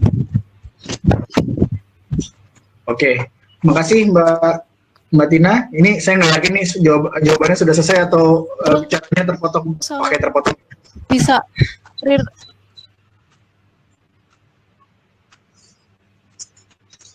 Ini. Tadi untuk kasus yang mahasiswa teknik minyak terus gimana? Nah, tapi dengan harga minyak murah tuh kan nggak semua industri minyak itu jatuh, karena industri minyak itu kan panjang dari mulai tadi down upstream sampai downstreamnya itu. Nah, kita yang pinter-pinternya aja sih nyari celahnya itu di mana. Nah, ketika lagi harga minyak jelek kayak gini, lebih baik itu cari industri downstreamnya kayak petrochemical gitu, atau enggak masuklah ke EPC kontraktor. Karena EPC kontraktor itu dia banyak yang mengerjakan project-project midstream dan downstreamnya juga. Karena kalau harga minyak jelek itu yang cuan itu malah yang perusahaan downstreamnya itu, karena harga bahan bakunya jadi turun kayak gitu. Dan bis minyak engineer bisa banget, asal mau belajar aja bisa, gampang kok. Oke, makasih Mbak Faustina. Ini kita masih ada waktu, kita masih buka lagi beberapa pertanyaan. Ini sudah ada beberapa yang bertanya langsung di chat. Tapi saya urutkan dulu ya, tadi ada Mas Fikrian Embriano dan siapa ini? Mas Ami Ilyas ya, begitu. Dan satu lagi mungkin dari urutan ini, ya? Jangan Mas, tapi Mbak Ami. Gimana? Tadi bukan Mas, tapi Mbak. Oh, mohon maaf. Mbak Ami, silakan Mbak Ami. Lalu ada Mas Fikrian sama Pak Panser Pangaribuan ya. Boleh 3 itu dulu. Boleh disampaikan pertanyaannya singkat, padat dan jelas. Dari Mas Fikrian dulu mungkin ya. Silakan Mas Fikrian.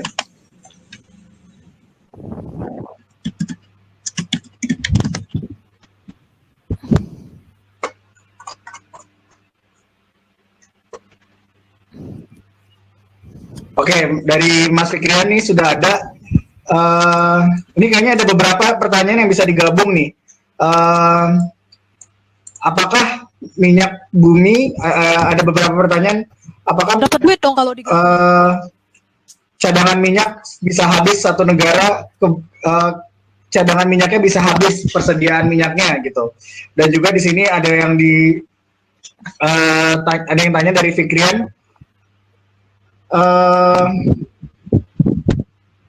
Apakah di masa depan ada kemungkinan energi baru yang dapat menggantikan minyak bumi? Berarti suatu saat minyak bumi tidak terpakai lagi. Kalau misalnya tidak terpakai lagi, apa dampaknya begitu?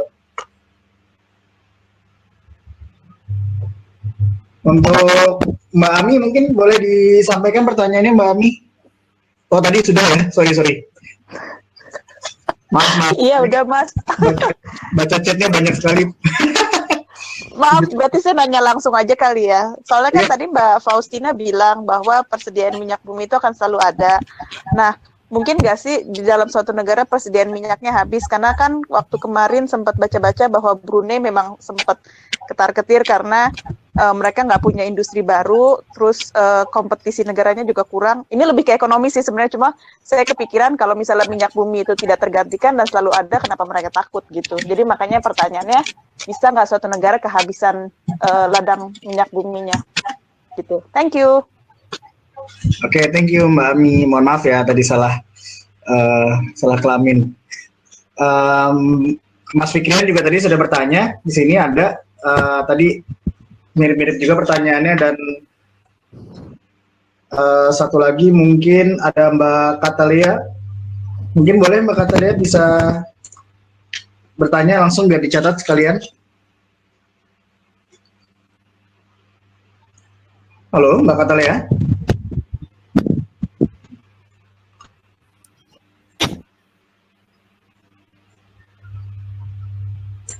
Halo. Halo ya, silakan pertanyaannya. Nanti selanjutnya baru Pak Panser, Pak Roland ya. Begitu. Oke. Silakan Mbak Katalia. Kemarin ada kejadian, kan kemarin ada kejadian harga minyak sampai minus kan ya.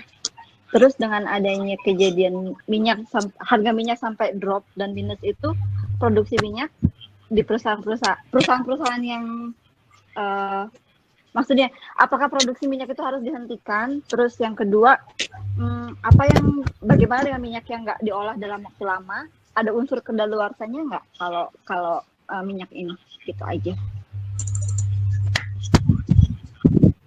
Oke, terima kasih Mbak. Makasih. Ya, makasih Mbak Fos, boleh ini ya dijawab dulu. Tadi ada dari Mbak Ami. Sama Mas Fikrian, mungkin bisa digabung ya jawabnya ya. Soal cadangan minyak.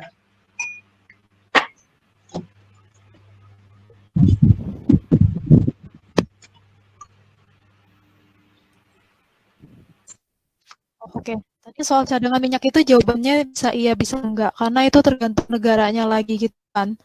Nah, terus kalau Brunei itu dia reservoir karbonatnya itu nggak sebanyak Arab Saudi, makanya jelas aja Brunei jadi ketakutan karena untuk kasus geografisnya Brunei itu setahu saya itu dia akan lebih cepat Arab Saudi.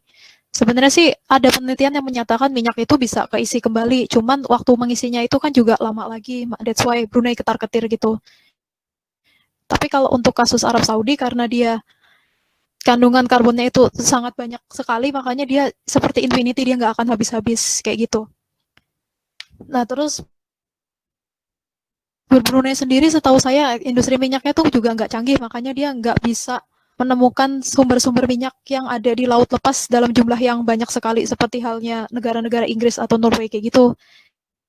Terus juga mereka belum punya teknologi drilling yang cukup bagus, makanya juga mereka sangat ketar-ketir ketika industri minyak yang biasanya enak ada di shallow water aja udah dapat mau habis kayak gitu.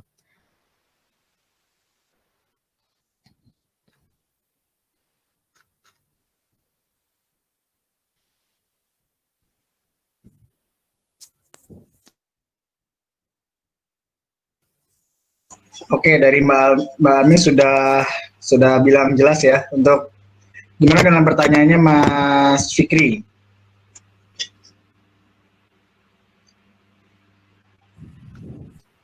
Apakah minyak dapat Tadi tidak terpakai tentang lagi? minyak digantikan 100% oleh Iya. Dan apa dampaknya kira-kira? yang kedaluarsa apa bukan? Bukan. Nih. Oh itu kalau bukan, itu Mbak Alea ya. Nah, kalau minyak sampai nggak terpakai lagi itu nggak mungkin sih. Soalnya gini, seandainya mobil pun jadi mau kan tetap harus ada itu chargingnya dan bahan listriknya itu sendiri. Nah untuk listrik yang besar itu diperlu bangkit yang kapasitasnya juga gede gitu.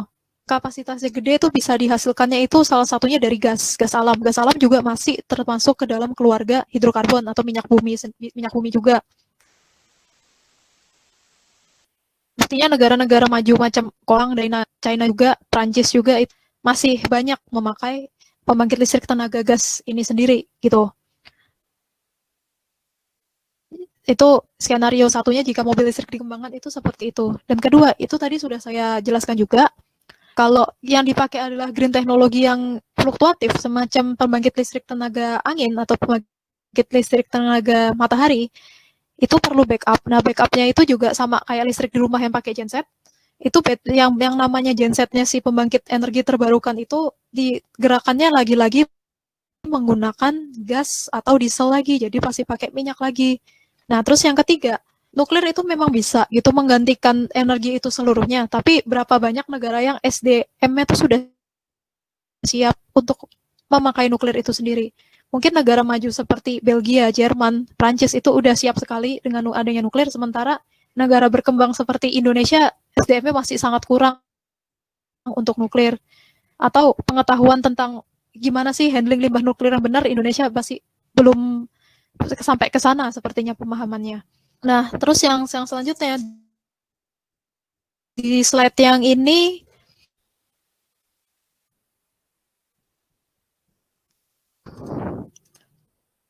di slide ini kan saya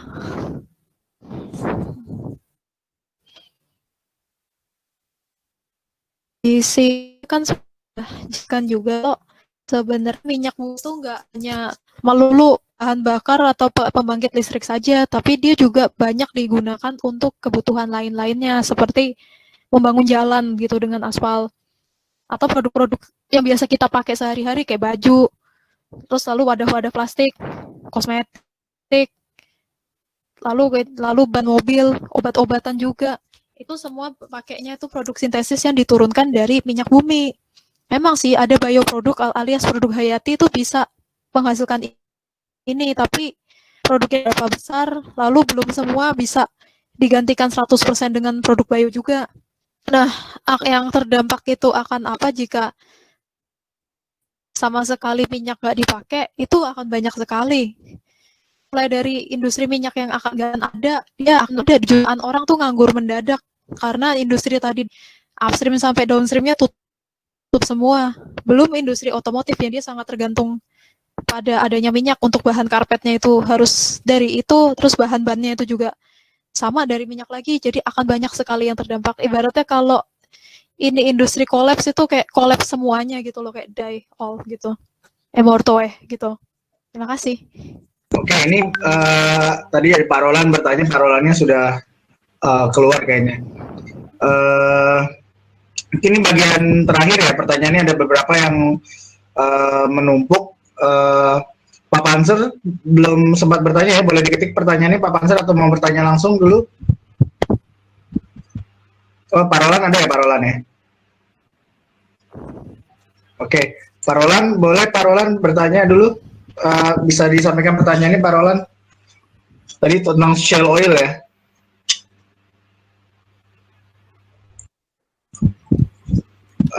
Pak Roland di mute itu mikrofonnya? Boleh di-unmute? Saya masih sempat, Pak. Masih, Pak Panser. Setelah Pak Roland ya, sebentar ya. Sebelumnya saya masih remaja, Mas. Oh, baik. Soalnya namanya serem, Panser. Gitu. Atau boleh Mas Panser dulu deh, Mas Panser dulu, Mas. Saya mau nanya nih, Mas. Saya masih kurang paham soal cara mengembangkan pengolahan minyaknya, Mbak. Mulai dari penemuannya, misalnya nih, kalau ada orang yang nggak sengaja nemuin potensial minyak gitu, apakah menemukan minyak itu punya hak untuk kepemilikan atau mengembangkannya? Tolong penjelasannya ya, Mbak. Kasih sebelumnya. Buset.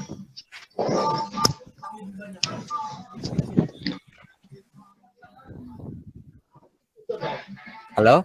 Ya, halo. Apakah pertanyaan saya jelas? Ya. Kasih. Ya.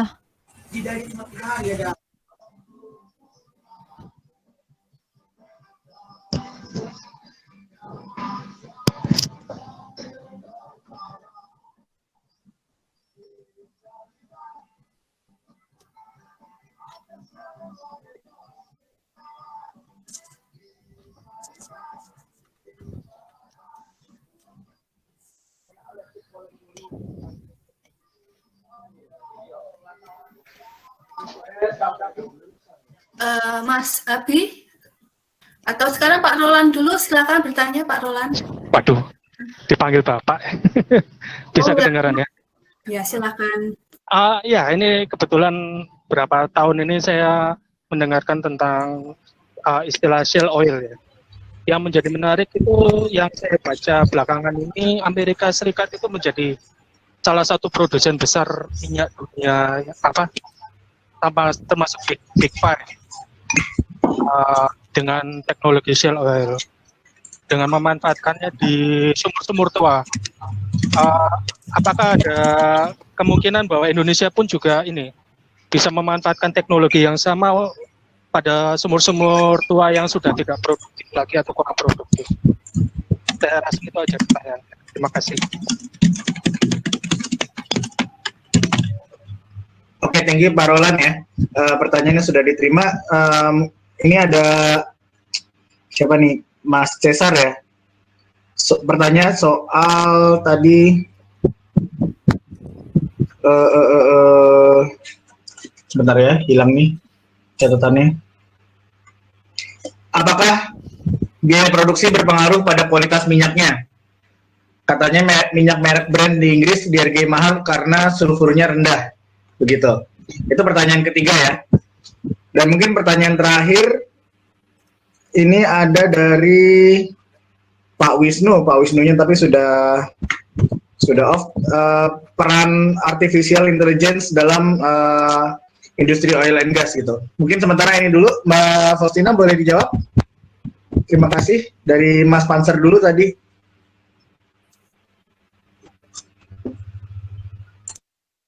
Oh, tadi yang tentang yang tentang menemukan cadangan minyak. Kalau kita nemu sendiri gitu, biasanya sih kita nggak dikasih hak kecuali hak atas tanahnya sendiri gitu. Karena yang bisa semua itu Kementerian ESDM sama SKK Migas aja, sedangkan individu di Indonesia nggak bisa untuk seperti itu.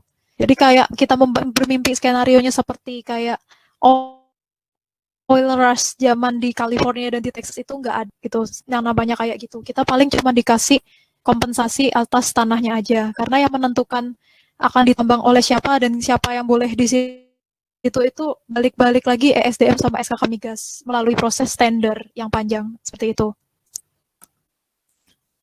Ya kecuali kalau mau ilegal ya, kalau habis itu minyak langsung dikumpul terus dijual ilegal aja bisa, tapi kalau mau legal nggak bisa.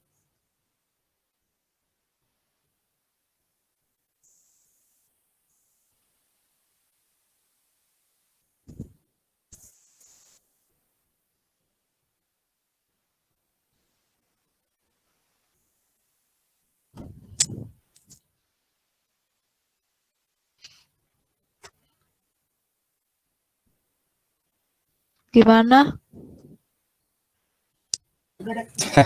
Ya, cukup jelas, Mbak. Makasih ya, Mbak.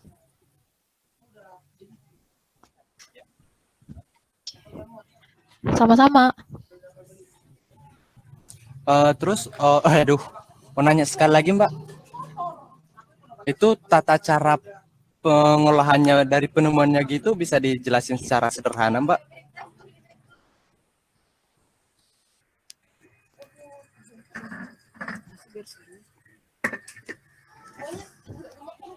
Dari penemuan kemana? Ke pengolahannya. Itu sih tadi udah saya jelasin. Oh, kalau pengolahannya sih ini tadi habis dibor itu dia dialirkan ke atas, terus pertama-tama tuh masuk ke proses namanya separator. Nah, dari separator itu dipisahkan antara mana air, mana minyak, mana gas. Seperti itu. Kalau udah minyaknya sama gas saya mau diproses itu masuk ke proses selanjutnya itu untuk dibuang sulfur sama karbon dioksidanya karena itu mencemari lingkungan sama mengotori minyaknya. Terus setelah itu dibuang sisa-sisa air yang masih tertinggalnya karena airnya itu bisa bersifat korosif ke pipa-pipanya dan menurunkan kualitas minyaknya.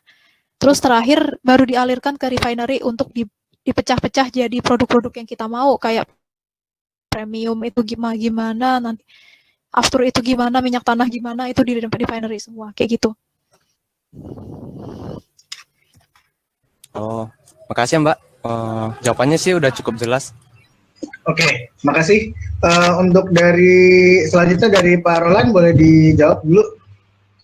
Apakah kita bisa memanfaatkan sumber lama minyak kita, seperti Shell di US, begitu ya Pak Roland ya? Iya, betul.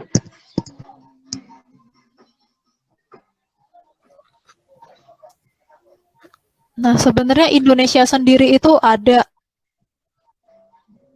beberapa daerah yang memiliki potensi adanya shale oil atau minyak serpih ini sendiri.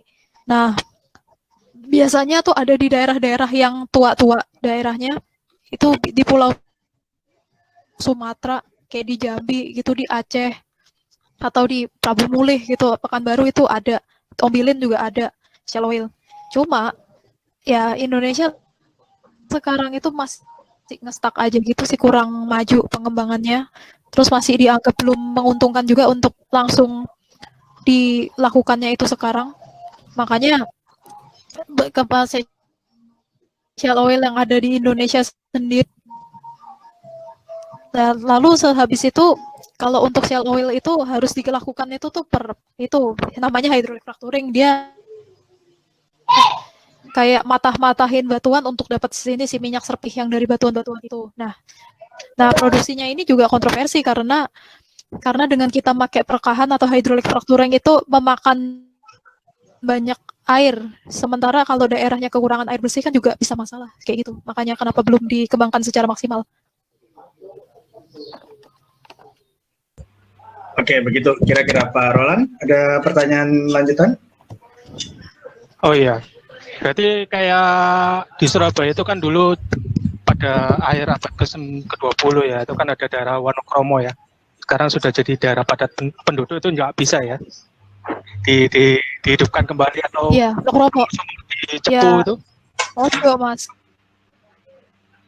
nggak bisa ya. Cepu masih produksi terus sih, cepu masih ada. Sedangkan kalau Wonokromo ya ojo Masan.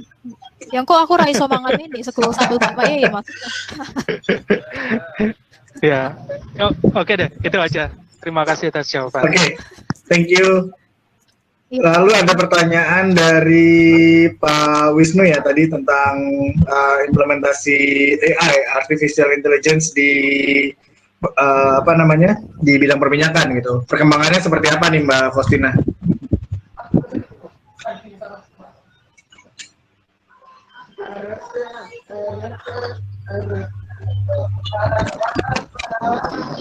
Nih kalau dari paling sepele banget itu sih biasanya buat kalau dari paling sepele banget sih biasanya pertama-tama tuh dari buat rekrutmen dulu.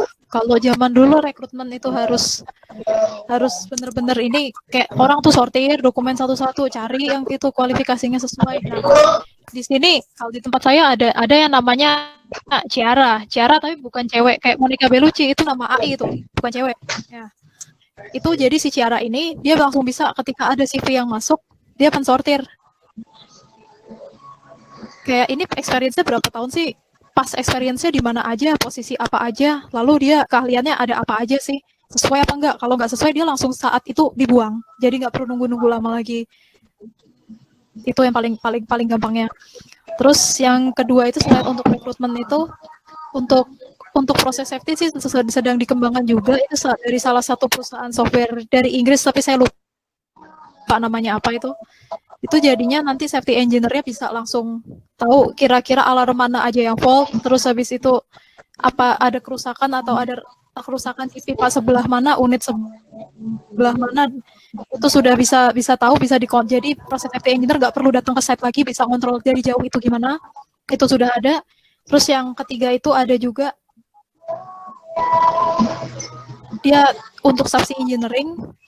Biasanya kan kalau valve atau pipa subsea yang rusak di bawah itu kan susah kalau mau dilihat langsung. Itu jadi udah ada AI yang bisa tahu memprediksi.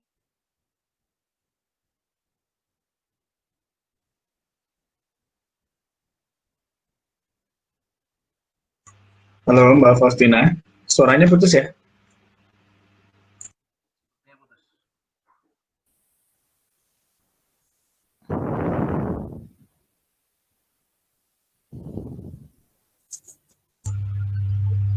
Tadi agak putus di akhir sepertinya Mbak Faustina. Oh, yang terakhir tadi itu subsea ya. Subsea itu untuk yang di bawah-bawah laut karena banyak sekarang tambang-tambang minyak tuh di laut lepas kayak di Indonesia atau di Norwegia atau negara-negara Eropa Utara itu banyak yang di laut. Maka itu jadinya untuk tahu mana aja pipa-pipa yang udah rusak atau di situ valve mana yang perlu diganti atau valve mana yang fault itu diperlukanlah AI gitu untuk tahu. Dan itu udah ada sih aplikasinya, cuman saya belum pernah nyentuh langsung juga kayak gitu. Kalau dari sisi eksplorasi ada nggak? Hah? Sorry Dari sisi eksplorasi suaranya nggak denger. Oh sorry saya ke-mute tadi. Makasih Mbak Faustina. Eksplorasi ada. Pertanyaan terakhir dari Mbak Katalia. Apakah dengan kejadian harga minyak bumi sampai minus, apakah produksinya harus dihentikan segera gitu? Dan apakah jika minyak tidak diolah terlalu lama, ada unsur kadaluarsanya atau tidak begitu?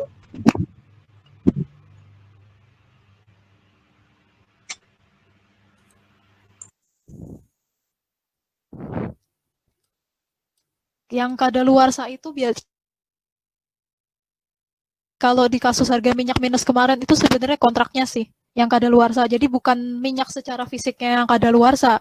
Kayak ini harus segera dibawanya besok, tapi ternyata nggak jadi dibeli gitu. Itu yang maksudnya kontraknya kadaluarsa kayak begitu. Nah, terus kalau minyaknya bisa kadaluarsa atau enggak, ya sebenarnya bisa aja karena minyak bumi sendiri itu bisa mengalami oksidasi akibat paparan cahaya matahari, terus kena debu atau kontaminan-kontaminan lainnya, jadinya bisa dianggap kadaluarsa. Tapi sebenarnya yang kadaluarsa itu bukan, yang paling penting itu bukan minyaknya, tapi tempat-tempat si storage yang nyimpen minyaknya itu tadi. Karena minyak yang kelamaan di tangki atau kelamaan di pipa, kelamaan di kapal, itu lama-lama bisa merusak mesin atau merusak equipment yang tadi yang ditaruh minyak itu sendiri. Terus kalau minyaknya sebaiknya produksinya dihentikan atau enggak, ya sebenarnya bisanya sih diturunkan karena kalau dihentikan kan itu akan susah. Sebenarnya waktu itu aku udah pernah jawab juga di Quora tentang kenapa Rusia itu membakar membakar minyak-minyak yang udah dihasilkan, kenapa nggak di-stop aja?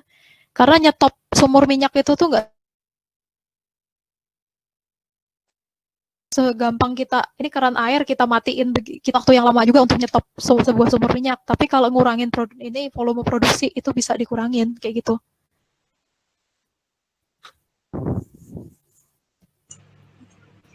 Oke, Mbak Katalia sudah dijawab ya Mbak. Oke, kalau begitu teman-teman, saya kira kita sudah mencapai di ujung gitu. Untuk pertanyaan-pertanyaan selanjutnya jangan khawatir, bisa ditanya langsung di Quora karena Quora tempatnya sebenarnya kan untuk bertanya gitu kan.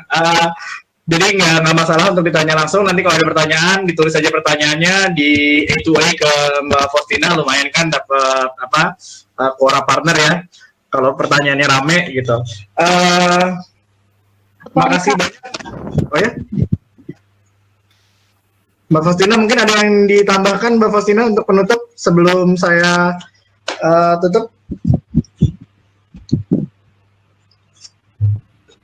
Ya, jadi bisa disimpulkan sendiri kalau industri minyak itu menarik sekali ya guys, karena kalau orang selama ini ngira yang bisa masuk cuman engineer doang, itu ternyata salah banget karena semua orang itu asal kualifikasinya sesuai bisa masuk. Lalu minyak sendiri ternyata unik gitu, tidak seburuk yang dikatakan SJW di luar sana kalau minyak pasti merusak lingkungan atau minyak itu nggak ada guna. Ternyata semua barang yang ada di kehidupan kita sehari-hari muaranya itu dari minyak. Dan ternyata minyak juga adalah suatu industri yang penopang ekonomi banyak negara. Jadi seperti itulah peran minyak kehidupan. Semoga tertarik. Ciao. Oke, terima kasih banyak teman-teman. Terima kasih banyak Mbak Faustina. Kalau mau tahu Mbak Faustina ada di Faustina Prima Aksara ya di Quoranya. Nanti bisa tanya langsung, bisa di follow juga bersama ribuan follower yang lain dan bisa tanya-tanya langsung di sana. Dan teman-teman terima kasih banyak buat semuanya yang bertahan sampai akhir. Tadi kita mulai, saya catat itu tadi paling banyak ada di angka 60 sekian orang, dan ini cukup bagus untuk pertemuan pertama. Dan kita juga minta maaf kalau ada banyak kekurangan karena ini kita tanpa format, tanpa persiapan ya. Kita baru kabarin Mbak Faustina berapa hari lalu ya Mbak ya. Jadi saya kira terima kasih. Masih sempat nyiapin PPT ya. Jangan kapok, nanti akan ada selanjutnya dan mungkin teman-teman di sini semua yang hadir, Mas, Mbak, Bapak, Ibu, adik kakak, adik-adik, nanti bisa siapa tahu gitu akan mengisi Q-Talk selanjutnya gitu dengan tema-tema yang bermacam, nggak tentang keilmuan atau karir saja, mungkin bisa cerita slice of life-nya teman-teman masing-masing. Kalau teman-teman ada yang berminat untuk sharing di Q-Talks kita selanjutnya, jangan ragu untuk menghubungi saya atau Mbak Natali gitu. Buat teman-teman juga yang mau masuk grup, kita ada grup WhatsApp. Kalau teman-teman ada yang mau masuk dan bergabung, teman-teman bisa bergabung walaupun memang banyak sekali notifikasinya, tapi di situ tempat bagus untuk bertanya-tanya gitu. Saya kira tambahan dulu Mas. Mbak Natali silakan. Untuk 2 minggu lagi Pak Wisnu Widata, kan kemarin sudah saya chat bersedia ya Pak Wisnu ya untuk isi 2 minggu lagi. Bagaimana Pak Wisnu tentang games ya 2 minggu lagi? Ya nanti kalau ada pergantian bisa kontak saya juga. Kemudian minggu depan saya mau ngobrol sama Mbak Ami. Jadi saya cuma mau ngobrol-ngobrol aja. Teman-teman yang merasa pengen ngobrol-ngobrol sama saya dan Mbak Ami, bolehlah nanti silakan chat saya. Gitu. Tapi ini sifatnya nggak seperti kayak Mbak Faustina ada topik, kita cuma mau ngobrol-ngobrol aja santai tentang tanaman dan kehidupan gitu aja. Kalau tertarik minggu depan Sabtu jam 7 kita mau ngobrol-ngobrol santai. Itu aja Mas Abi. Jadi terima kasih untuk semuanya yang sudah hadir dan terima kasih yang sudah konfirmasi. Mohon maaf kemarin banyak sekali kekeliruan, terutama di ini pendaftaran ya, karena sambil kerja jadi ya banyak keliru-keliru sampai double-double. Kemudian ada yang bertanya kenapa pakai nomor WA. Karena ini mungkin konfirmasi aja, kemarin ternyata ada email yang palsu gitu. Jadi saya terpaksa harus mendelete WA yang palsu juga, nomornya ngacau. Jadi ini mungkin untuk teman-teman supaya paham bahwa data Anda semua aman, tersimpan di file saya. Jadi jangan khawatir, nggak tak apa-apain kok. File-file tersebut, data, nomor WA, email, dan sebagainya aman, tidak akan saya jual. Buat apa? Saya punya pekerjaan juga yang lain. Itu aja sih buat komentar-komentar yang di Quora hari ini itu. Jadi saya cuma mengkonfirmasi bahwa aman, safe, nggak ada akan saya gunakan, saya salah pergunakan untuk yang lain, itu aja. Jadi itu ya, mungkin bisa teman-teman yang lain yang kemarin bertanya-tanya di Quora hari ini, WA-nya buat apa, email untuk apa, ya itulah mungkin hanya untuk melihat apakah data Anda palsu atau tidak. Kemarin ternyata ada yang menemukan saya palsu. Itu aja ya. Udah, itu aja Mas Abi, bisa kita tutup karena sudah jam 9 ya. Ya. Oke, terima kasih semuanya. Jangan kapok. Sampai jumpa lagi di kita selanjutnya. Guys, tadi untuk kalian semua. Sorry. Silakan Mbak Faustina. Sorry. Tadi aku lupa ngasih tahu. Oh ya, tadi aku lupa ngasih tahu buat kalian semua yang ingin mempelajari tentang oil and gas, terus tentang energi secara general atau tentang teknik-teknik lain secara general, kalian bisa follow ruang di Quora, energi untuk kehidupan manusia dan HT. Oke, energi untuk kehidupan manusia. Himpunan Teknik Indonesia. Di situ saya nanti akan banyak update soal ya, baik, ada space-nya ya. Ada Mas Galang juga di situ. Sama Mbak Mas Alut ya. Ada. Oke, kalau begitu. Terima kasih banyak teman-teman buat waktunya malam ini. Luar biasa, senang sekali. Kita jumpa lagi 2 minggu lagi bersama Pak Wisnu Widyarta ya. Selamat malam semuanya. Sampai semua, dadah.